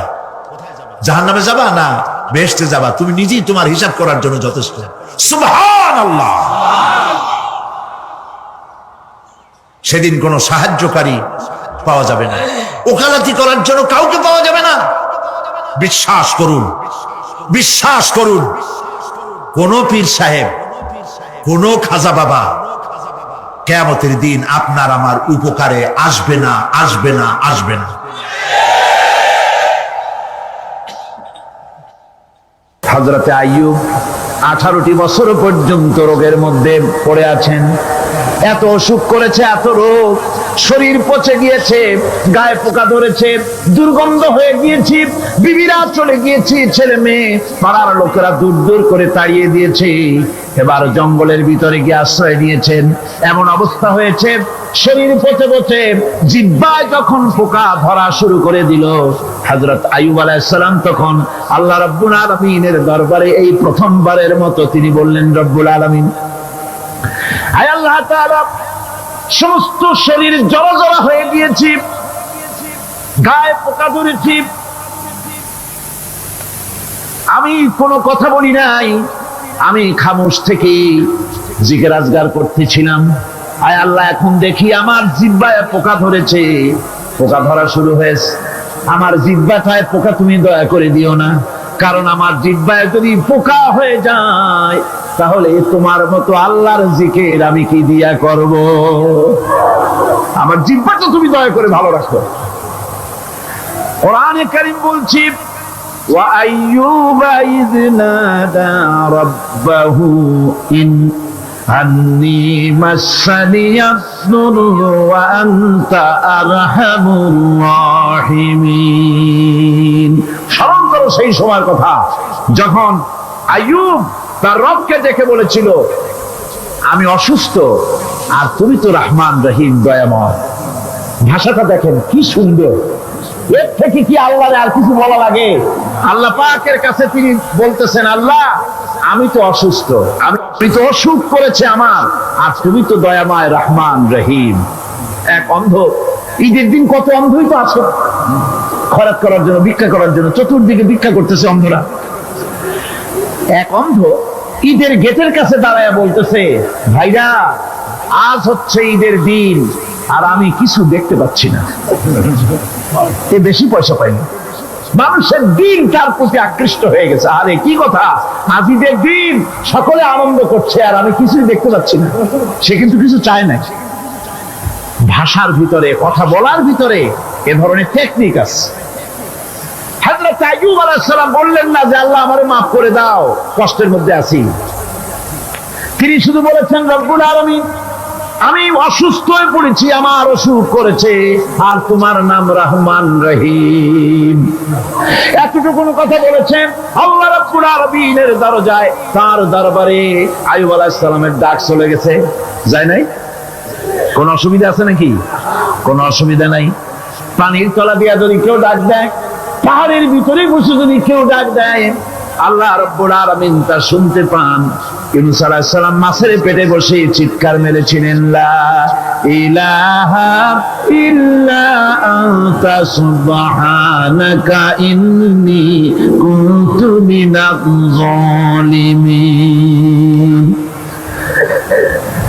তিনি বলছিলেন, আয় আল্লাহ তাআলা, আমি তোমার প্রশংসা করছি, তুমি ছাড়া উপাস্য নাই, মাবুদ নাই। আমি তোমার পবিত্রতা ঘোষণা করছি, আমি তো জালিমদের অন্তর্ভুক্ত হয়ে গেছি। বাস এতটুকুন কথাই বলেছেন। আল্লাহ পাক বলছেন, ইউনূসের ডাক তো কেউ শোনে নাই, পানির মধ্যে কেউ শোনে নাই, জমিনের কেউ শোনে নাই, মহাশূন্যের কেউ শোনে নাই, কিন্তু মাছের পেটের ভেতরে থেকে গভীর অতল দরিয়ার তলদেশ থেকে মাছের পেটের ভিতরে বসে আমার ইউনুস যে ডাক দিল, ওই ডাক আমি আরশের মালিক আমি শুনতে পেয়েছি, আর সঙ্গে সঙ্গে জবাব দিয়েছি, ফাস্তাজাবনা লাহু ওয়া নাজ্জাইনাহু মিনাল গাম্মি ওয়া কাযালিকা নুজিল মুমিনিন। ডাকের সাড়া দিলাম, বিপদ দিয়া বাঁচায় দিলাম। শুধু ইউনুসের না, আল্লাহ পাক এ জায়গায় আবার ওয়াদা করলেন, দুনিয়ার যত মুমিন বান্দা আছে তারা যদি কখনো বিপদে পড়ে যায় আর আমারে যদি ডাকে, আমি এই রকম করে বিপদ থেকে বাঁচায়া দেব। আইয়ুব আলাইহিস সালাম যখন আল্লাহ রাব্বুল আলামিনের কাছে ফরিয়াদ করলেন, আল্লাহ পাক তখন বলছেন, কোরআনে কারীম বলছে, ফাস্তাজাবনা লাহু ফাকাশাফনা মা বিহি মিন দুররিন ওয়া আতাইনাহু আহলাহু ওয়া মিসলাহুম মাআহুম রাহমাতাম মিন ইনদিনা ওয়া যিকরা লিল আবিদিন। আমি আইয়ুবের দোয়া কবুল করে নিলাম, শুধু তার পরিবার বর্গই দিলাম না, বরং আরো কিছু নিয়ামত আমি তাকে দান করে দিলাম। এবং তাই জন্য যেহেতু তারা ছিল আমার অনুগত বান্দা, আমার বাধ্যগত, আমি এই জন্য রহম করেছি, সমস্ত লোক সব আমি মাফ করে দিয়েছি।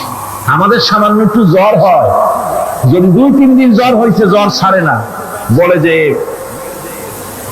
এত ভালো ভালো কাজ করি তারপর আমার এত জ্বর হওয়া লাগে, অমুকরা এত পাপ করে, তা তো কিছুই হয় না, খালি আল্লাহ আমারই চোখে দেখলো, আমার বউর অসুখ, আমার অজুমুড়ি ছাড়ি না। ভাইরা, আপনি ঠিক পান না যে কি গুনাহ আপনি করেন।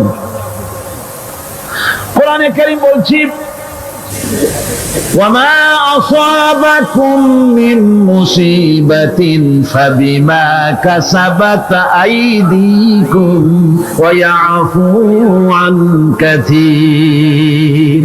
যত বিপদ তোমাদের উপর আছে সব দুই হাতের কামাই করা, আর আমি তো অনেকগুলো ক্ষমা করে দেই। তোমরা যত পাপ করো, আকাম করো, সবগুলির শাস্তি যদি দুনিয়ায় দিতাম, শ্বাস করার সময় পেতে না। অসুখ হলেই অধৈর্য হয়ে যেও না, ধৈর্য ধরো। আল্লাহ পাক বলেন, শুধু আইয়ুব নয়, ওয়া ইসমাঈল ওয়া ইদ্রিস ওয়া যাল কিফলি কুল্লুম মিনাস সাবিরিন। এইভাবে করে ইসমাঈল, ইদ্রিস, জুলকিফল সবাই ছিল ধৈর্যশীল। জোরে বলেন সুবহানাল্লাহ। ধৈর্যের চরম পরাকাষ্ঠা ছিলেন তিনি। কোরআনে কারীম নবীদের এই কথাগুলি আমাদের শোনাচ্ছেন। হযরত ইয়াকুব আলাইহিস সালাম কলিজার টুকরা সন্তান হযরত ইউসুফ আলাইহিস সালামের জন্য তার মনটা পাগল ছিল। এত সুন্দর করে আল্লাহ তারে বানাইছিলেন, এত তিনি ছিলেন সৌন্দর্যের পিরামিড, যারা দেখলে চোখ ফিরানো যায় না, এমন সুন্দর সুপুরুষ, যারা দেখি সেই যুগের সুন্দরী যুবতী মেয়েরা রূপের মোহে পড়ে নিজেদের আঙ্গুলগুলি কেটে ফেলে দিয়েছিল। রূপের মোহে এমন অবশ হয়ে গেছে, আঙ্গুল কেটেছে, হাত কেটেছে, টের পায় নাই। আবার ভুল বুঝবেন না, দুনিয়ার সেরা সুন্দর পুরুষ ইউসুফ আলাইহিস সালাম, তা কিন্তু রাসূলের চাইতে বেশি নয়। হযরত উম্মুল মুমিনিন আয়েশা রাদিয়াল্লাহু তাআলা আনহা তিনি বলেছেন, যেই সব সুন্দরী রমণীরা ইউসুফ আলাইহিস সালামকে দেখে রূপের মোহে পড়ে নিজেদের আঙ্গুলগুলো কেটে ফেলেছিল, ওরা যদি আমার হাবিবকে দেখতো, ওরা যদি আল্লাহ রাসূলকে দেখতো, তাহলে হাত কাটতে কাটতে কোন ফাঁকে যে কলিজা কেটে ফেলে দিত, ওরা টের পেত না। আবার বন্ধুগণ, হযরত আইয়ুব আলাইহিস সালাম সন্তানের মায়া, অন্যান্য ভাইরা হিংসায় পড়ে গেল, তারা নিয়ে তাকে কুয়ায় ফেলে দিল। সেখান থেকে তারা একটা ছাগল বা কোনো পশু জবাহ করে তার রক্ত মাখাইয়া জামায়ানে হাজির করে দিল। হযরত ইয়াকুব আলাইহিস সালামের সামনে যে তালে নিয়ে খেলা করতে গিয়েছিলাম, আমরা খেলায় লিপ্ত ছিলাম, বাগে খাইয়া ফেলাইছে। এগুলি কি গপ্প? এগুলি কি কোরআন? আল্লাহ পাক শোনাচ্ছেন, বিশ্ববাসীকে শোনাইছেন। সূরা ইউসুফের চাইতে এত সুন্দর উপাখ্যান গোটা পৃথিবীতে আর নাই। সুবহানাল্লাহ। অনেকে ইউসুফ জুলাইখার কেসা খুব মজা করে পড়ে, ফুর্তি করে, প্রেমের গল্প পড়ে। এটা কোনো প্রেমের গল্প নয়। ইউসুফ আলাইহিস সালাম, জুলাইখা ইউসুফ আলাইহিস সালামের জন্য কাঁদতে কাঁদতে চোখ কানা হয়ে গেছে। এরপর ইউসুফ আলাইহিস সালাম জুলাইখারে পাওয়ার জন্য পাগল হয়ে গেছে। নাউজুবিল্লাহ, এটা হয়নি কখনো। তিনি আল্লাহর পয়গম্বর, আর আল্লাহ কেমনি তারে বাঁচিয়েছেন। যখন জুলাইখা ঘরের ভিতরে সুন্দর করে যৌন উন্মাদনামূলক চিত্র অঙ্কিত করে ঘরের মধ্যে আটকায় দিয়েছে, তালা লাগায় দিয়েছে, আর নিজে যৌন দীপক কাপড় চোপড় পরেছে না পরার মতোই। সে যুগের সুন্দরী মেয়ে জুলাইখা। তার কুপ্রবৃত্তিকে চরিতার্থ করার জন্য আহ্বান করা হয়েছে। হযরত ইউসুফ আলাইহিস সালাম লক্ষ্য করে দেখলেন এমন জায়গা, এখান থেকে পালাবার তো পথ নাই, দরজা বন্ধ করে দিয়েছেন। তিনি শুধু তখন কেবলমাত্র আল্লাহ রব্বুল আলামিনকে ভয় করলেন। আল্লাহকে ভয় করে আল্লাহর নাম নিয়ে যখন তালাবদ্ধ দরজার দিকে দৌড় দিয়েছেন, আল্লাহ রব্বুল আলামিন আপন কুদরতে তালাগুলি খুলে দরজা তার জন্য উন্মুক্ত করে দিলেন। ইউসুফ আলাইহিস সালামকে থালায় দিয়ে এভাবে করে কাপড় এনে দিল তার সামনে, রক্তমাখা কাপড় পেয়ে হযরত ইয়াকুব আলাইহিস সালাম সন্তানদের মুখে কাহিনী শুনে তিনি কি বললেন? কোরআনে কারীম তা কোট করেছে। তিনি চিক দিলেন না, ফাল দিলেন না, ফিট হয়ে পড়লেন না। তিনি বললেন, কলিজার টুকরা সন্তান তার মরার খবর শুনেছেন। তিনি বললেন কি? ফাসাবরুন জামিলুন ওয়াল্লাহুল মুস্তাআনু আলা মা তাসিফুন। আমি উত্তম সবর অবলম্বন করব। তোমরা যে কাহিনী রচনা করেছো এর বেলায় আমি আল্লাহর কাছে সাহায্য চাই। আমি উত্তম সবর অবলম্বন করব। আমার ভাইরা, 11 ভাই মনে করেছিল ইউসুফ আলাইহিস সালামকে মরণ কুয়ায় ফেলায় দিছি। তারা তো ঠিক পায় নাই এটা মরণ কুয়া না, এটা হচ্ছে একটা সুড়ঙ্গ, যাকে ইংরেজিতে বলে টানেল। এটা এমন একটা সুড়ঙ্গ, ওরা মনে করেছে মরণ কুয়া, কিন্তু আল্লাহ রাব্বুল আলামিন এই কুয়াতে এমন বানালেন, ওরা একদিকে ফেলায় দিল মরণ কুয়ায়। এই কুয়ার আর এক মুখ দিয়া আল্লাহ রাব্বুল আলামিন ইউসুফ আলাইহিস সালামকে নিয়ে মিশরের সিংহাসনে বসায়া দিলেন। এটা মরণ কুয়া নয়, এটা রাজ সিংহাসনে বসার সুড়ঙ্গ পথ। ইউসুফ আলাইহিস সালাম আজ প্রেসিডেন্ট। সুবহানাল্লাহ, প্রেসিডেন্ট হয়ে বসে আছেন। ওদিকে কেনানে অভাব লেগে গেছে, সেখানকার মানুষেরা সাহায্য নিতে এসেছে। ওই 11 ভাইও আসছে। হযরত ইউসুফ আলাইহিস সালাম দেখি চিনে ফেলেছে, ওরা কিন্তু তখনও ঠিক পায় নাই। হযরত ইউসুফ আলাইহিস সালাম চিনে ফেলেছেন। এখন কি করা উচিত? সবগুলাকে ঠ্যাং উপরের দিকে উঠাইয়া তারপরে সমানে ধোলাই দেওয়া হইতো স্বাভাবিক ছিল, আমাদের মতো মানুষ হইলে, ঠিক কিনা? ঠিক তো বলবেনি, অভ্যাস তো এটাই। হযরত ইউসুফ আলাইহিস সালাম তাদের সামনে পরিচয় দিলেন। তারা যখন বুঝতে পারল, লজ্জায় তাদের মাথা হেট হয়ে গেল। হযরত তার এক তো লজ্জা, আর 2 নম্বরের ভয়, জান নিয়া কেনানে কেউ ফিরে যেতে পারবো না। এখন অবস্থা হয়েছে যে জীবনই যায় নাকি এখানে। হযরত ইউসুফ আলাইহিস সালাম ভাইদের এই করুণ দুরবস্থা বুঝতে পারলেন, বুঝে চরম ধৈর্য ধরে তিনি কি বললেন? তিনি বললেন, লা তাসরিবা আলাইকুমুল ইয়াউম। ও ভাইরা, তোমাদের বিরুদ্ধে আমার কোনো ক্ষোভ নাই, দুঃখ নাই, বিদ্বেষ নাই, হিংসা নাই, আল্লাহর রাস্তায় মাফ করে দিলাম। সুবহানাল্লাহ। এর নাম পয়গম্বর। এর নাম কি? পয়গম্বর। কিসের লেনিন, কিসের মার্কস? জওয়ানেরা, ভুল পথে মানুষ চলেছিল।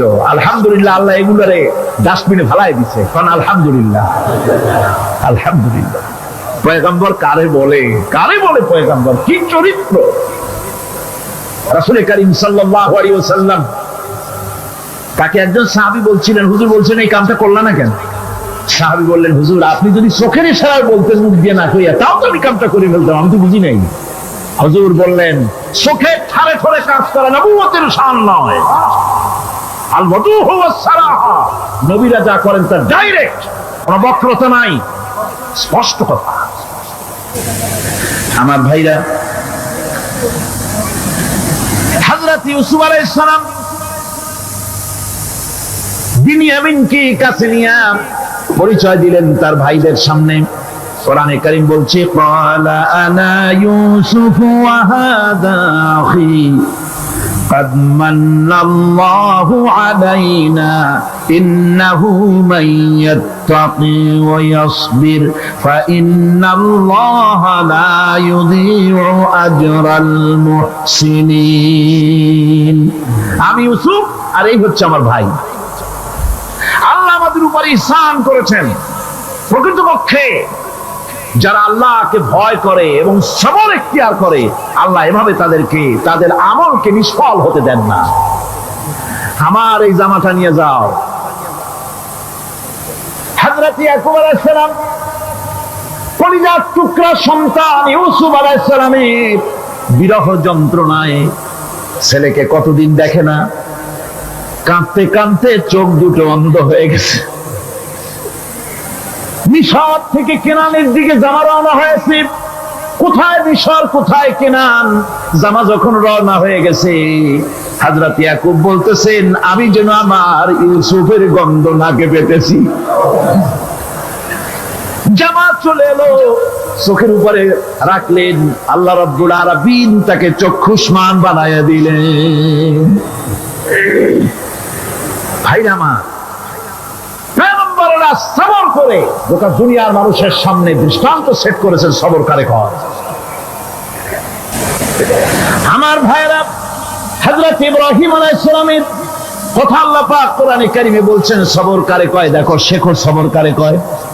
আল্লাহ পাক বললেন, ইব্রাহিম তোমার বিবি আর তোমার নবজাতক এই সন্তানকে রেখে আসো মক্কা নগরীতে।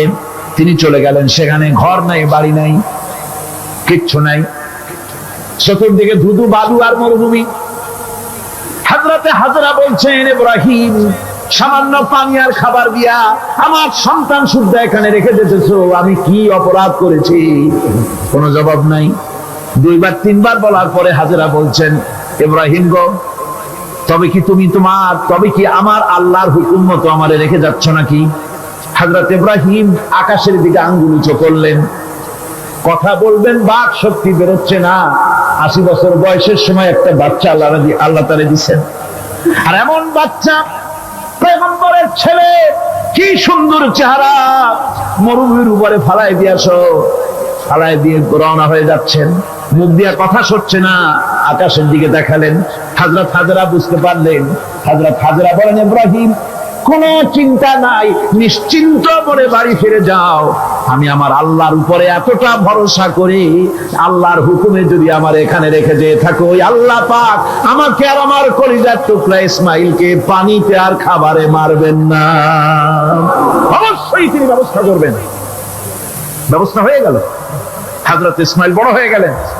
আল্লাহ পাক অর্ডার করলেন, জবাহ করো ছেলেকে। হযরত ইব্রাহিম আলাইহিস সালাম যখন জবাহের প্রস্তাব করলেন, হযরত ইসমাইল তা আপত্তি করতেন, বাবাজি আমার মায়ের আর আমাকে বাচ্চা অবস্থায় ফেলে গেলেন, খাবার দেন নাই, পরার দেন নাই, বছরের পর বছর আমাদের এখানে কাটলো, দেখতেও আসেন নাই, আজ আসছেন জবাহ দিতে। এটা কেমন কথা? কি ধরনের বাপ আপনি? এরকম বলছে নাকি? এরকম বলছে? হযরত ইব্রাহিম আলাইহিস সালাম প্রস্তাবটা কিভাবে পারলেন?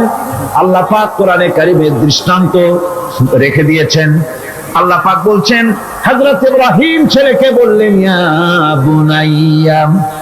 বুনাইয়া, হে আমার কলিজার টুকরা লাডলা, হে আমার কলিজার টুকরা সন্তান, ইন্নী আরা ফিল মানাম আন্নী আযবাহু, আমি স্বপ্নে দেখছি আমি যেন তোমাকে জবাহ করতেছি। ফানজুর মাযা তারা, তোমার রায় কি বলো?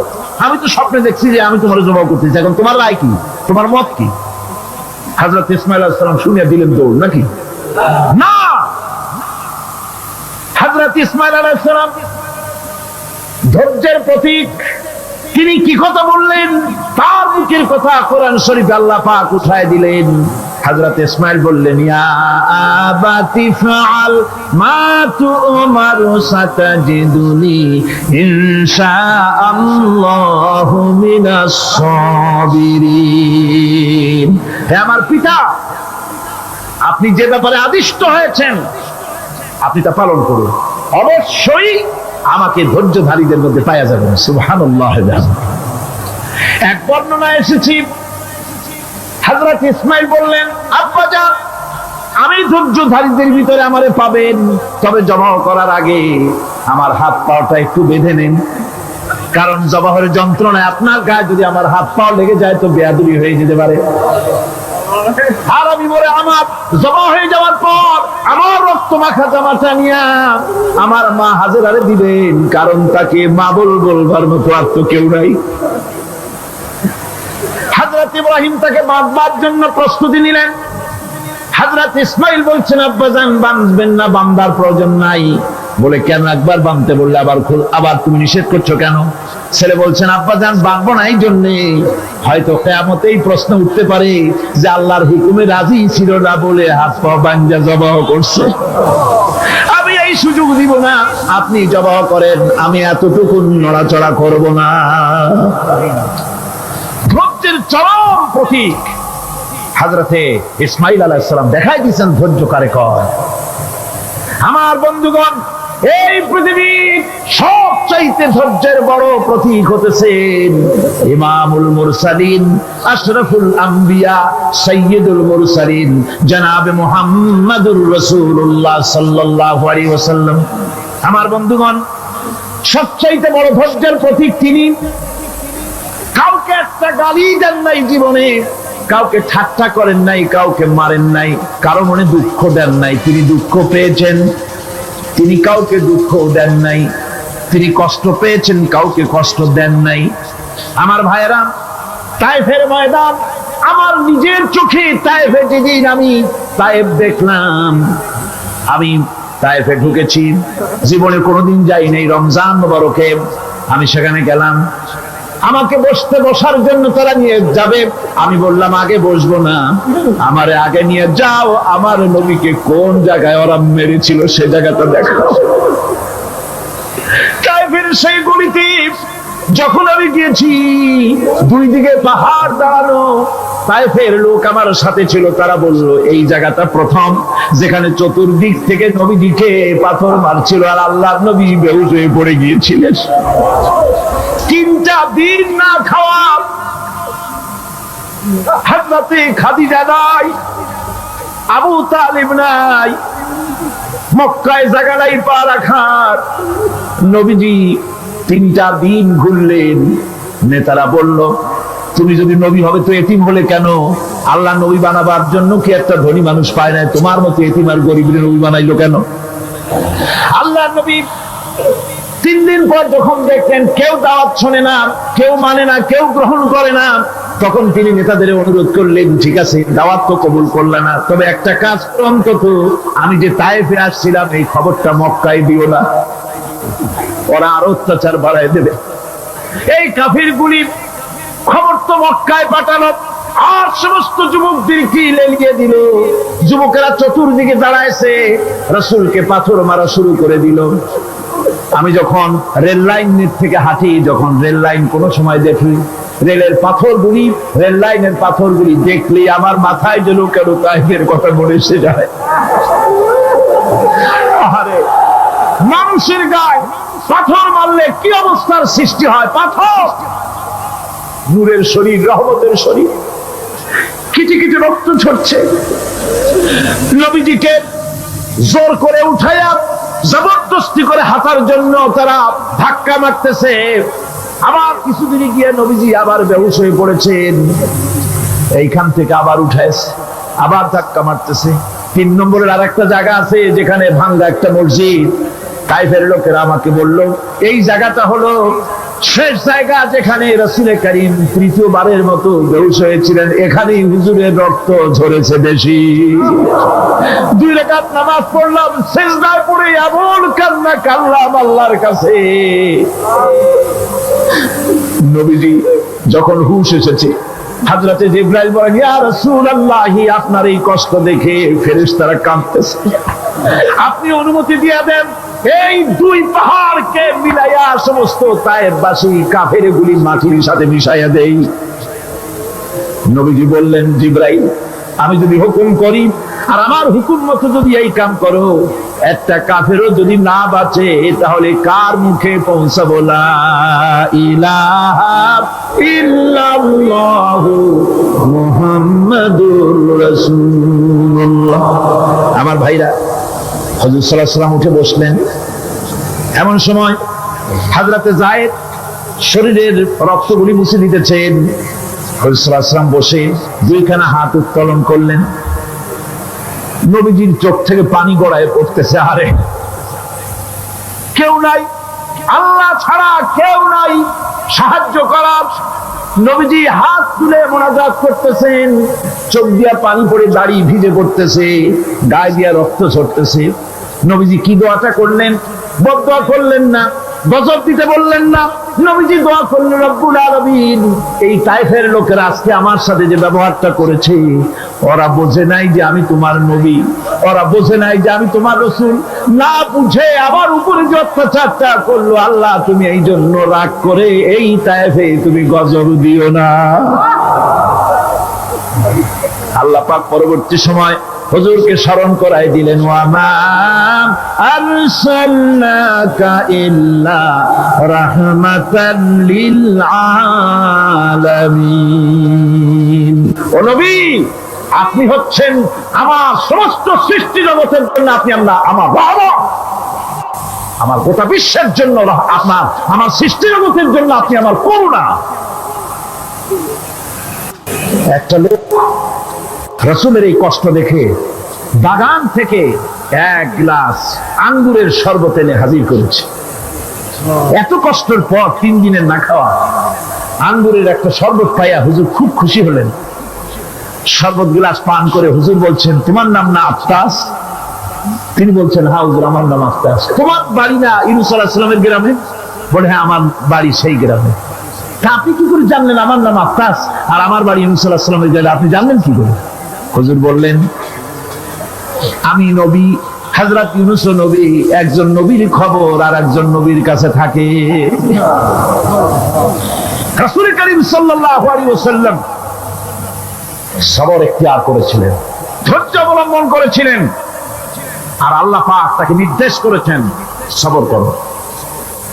واتبع ما يوحى إليك واصبر حتى يحكم الله। তুমি কেবল সেই জিনিসের অনুসরণ করো যা আমি তোমার প্রতি অবতীর্ণ করেছি, আমি আপনার উপরে যেটা অবতীর্ণ করেছি ওটা অনুসরণ করুন, আর সবর ইখতিয়ার করুন যতক্ষণ না আল্লাহর পক্ষ থেকে চূড়ান্ত ফয়সালা না আসে। ধৈর্য ধরুন, ধৈর্য ধরুন। আমার ভাইরা, কাফেরদের নির্যাতনের মোকাবেলায় আল্লাহ পাক তার হাবিবকে সান্ত্বনা দিয়েছেন।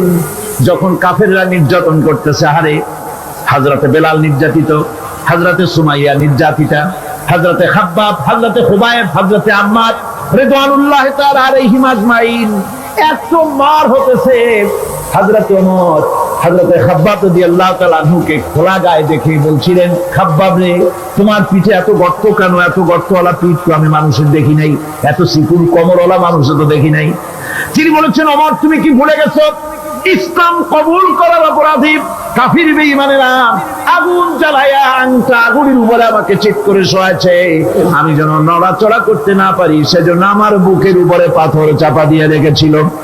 গায়ের চর্বি আর রক্ত গলে গলে পড়ে আগুন নিভেছে, আর আগুন গোশত পুড়ে যে পিঠের মধ্যে প্রবেশ করেছিল আজও পর্যন্ত পিঠের সেই গর্ত সেরে যায় নাই। এভাবে অত্যাচার হচ্ছিল সাহাবীদের উপর।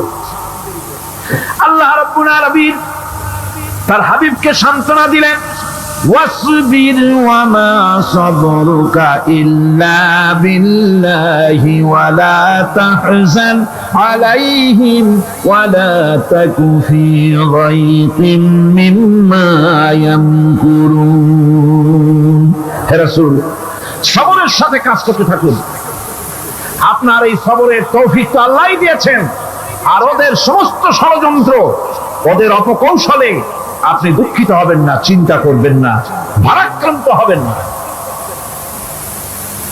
আপনি নিশ্চিত থাকুন واصبر لحكم ربك فإنك بأعيننا হে নবী আপনার রবের চূড়ান্ত ফয়সালা আসা পর্যন্ত ধৈর্য ধারণ করুন আপনি তো আমার চোখের সামনে সুবহানাল্লাহ সুবহানাল্লাহ আপনি আমার চোখের সামনে কে আপনাকে কি করবে আমি দেখবো না সুবহানাল্লাহ মন্ত্রী যদি এই সলিমুদ্দিন মার্কা মন্ত্রী যত আছে এই মন্ত্রীরা যদি কয় দেখা তো ভয় কিসে আমি তোকে দেখছি না সাহসটা কেমন বাড়ে সাহস আরে কোনো মন্ত্রী ছাতা মাথা না কোন প্রেসিডেন্ট রাজা বাচ্চা না আকাশ আর জমিনের মালিক আমার আল্লাহ রাব্বুল আলামিন বলছেন হাবিব কোন চিন্তা নাই আপনি আমার চোখের সামনে ওরা চায় আপনাকে দুনিয়া থেকে মিটাই দিতে আর আমি চাই ওয়ারাফানা লাকা যিকরাক আপনার প্রশংসা তো হবে গোটা বিশ্ব জুড়ে সর্বত্র ছড়িয়ে যাবে আপনার নাম সুবহানাল্লাহ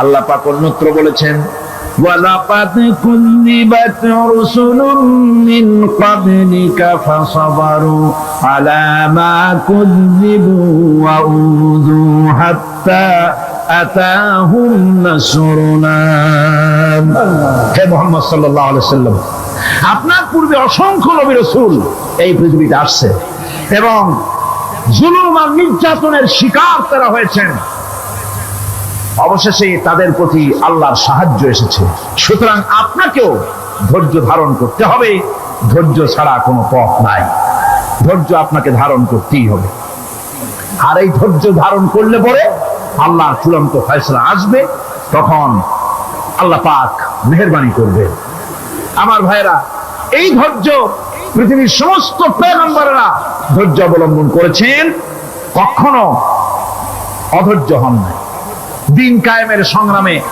নবী রাসূলগণ দারুণ ভাবে সবর ইখতিয়ার করেছেন বৃদ্ধবাদীদের সকল রকমের নির্যাতন অপকৌশল ষড়যন্ত্র এই সব কিছু মোকাবেলা করেছেন ধৈর্যের নীতি অবলম্বন করি কখনো ধৈর্যচ্যুতি তাদের মধ্যে ঘটেনি বরং আল্লাহ রাব্বুল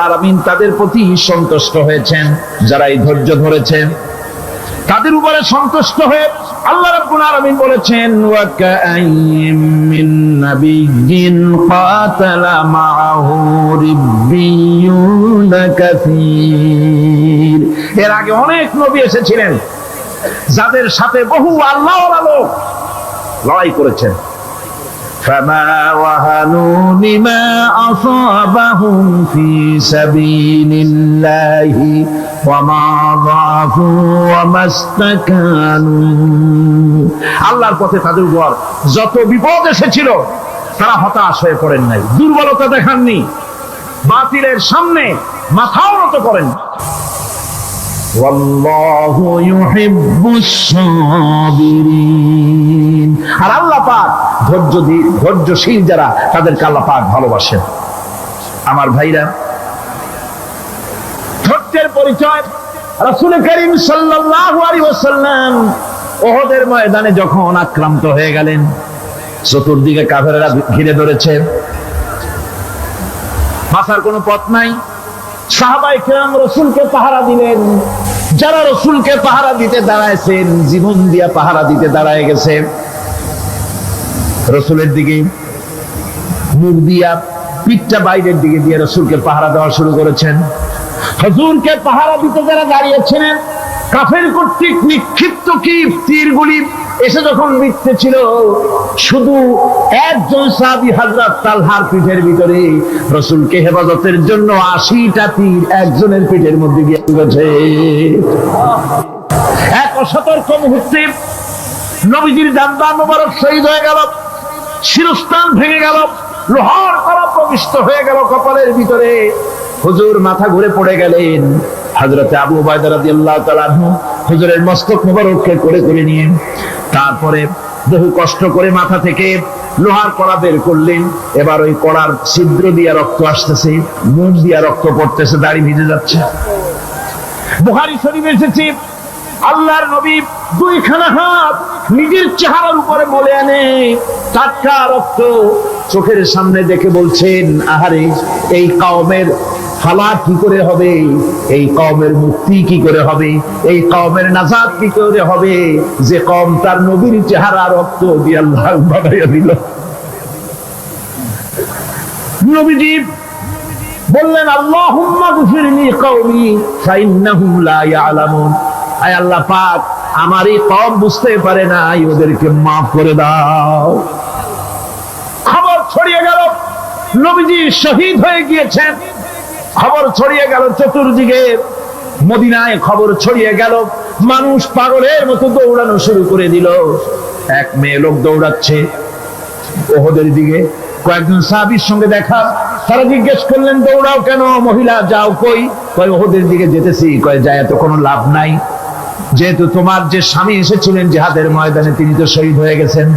মহিলা বলতেছে, কে শহীদ হয়েছে শুনতে চাই না, আগে বলো নবীজি কেমন আছে। আবার কিছুক্ষণ পর আর কয়েকজনের সঙ্গে দেখা। তারা বলছে, মেয়ে লোক দৌড়াও কই? যাচ্ছি ওহদের দিকে। তারা বলছেন যে কোনো লাভ নাই, তোমার যে দুইটা কলিজার টুকরা সন্তান ওহদে এসেছিল দুটোই শহীদ হয়ে গেছে। মা বলতেছি, ও সাহাবী কে শহীদ হয়েছে শুনতে চাই না, তাড়াতাড়ি করে বলো আল্লাহর নবী মুহাম্মদুর রাসূলুল্লাহ সাল্লাল্লাহু আলাইহি ওয়াসাল্লাম কেমন আছেন। দৌড়াতে দৌড়াতে ওহদের মাঠে সাহাবায়ে কেরাম পরিবেষ্টিত।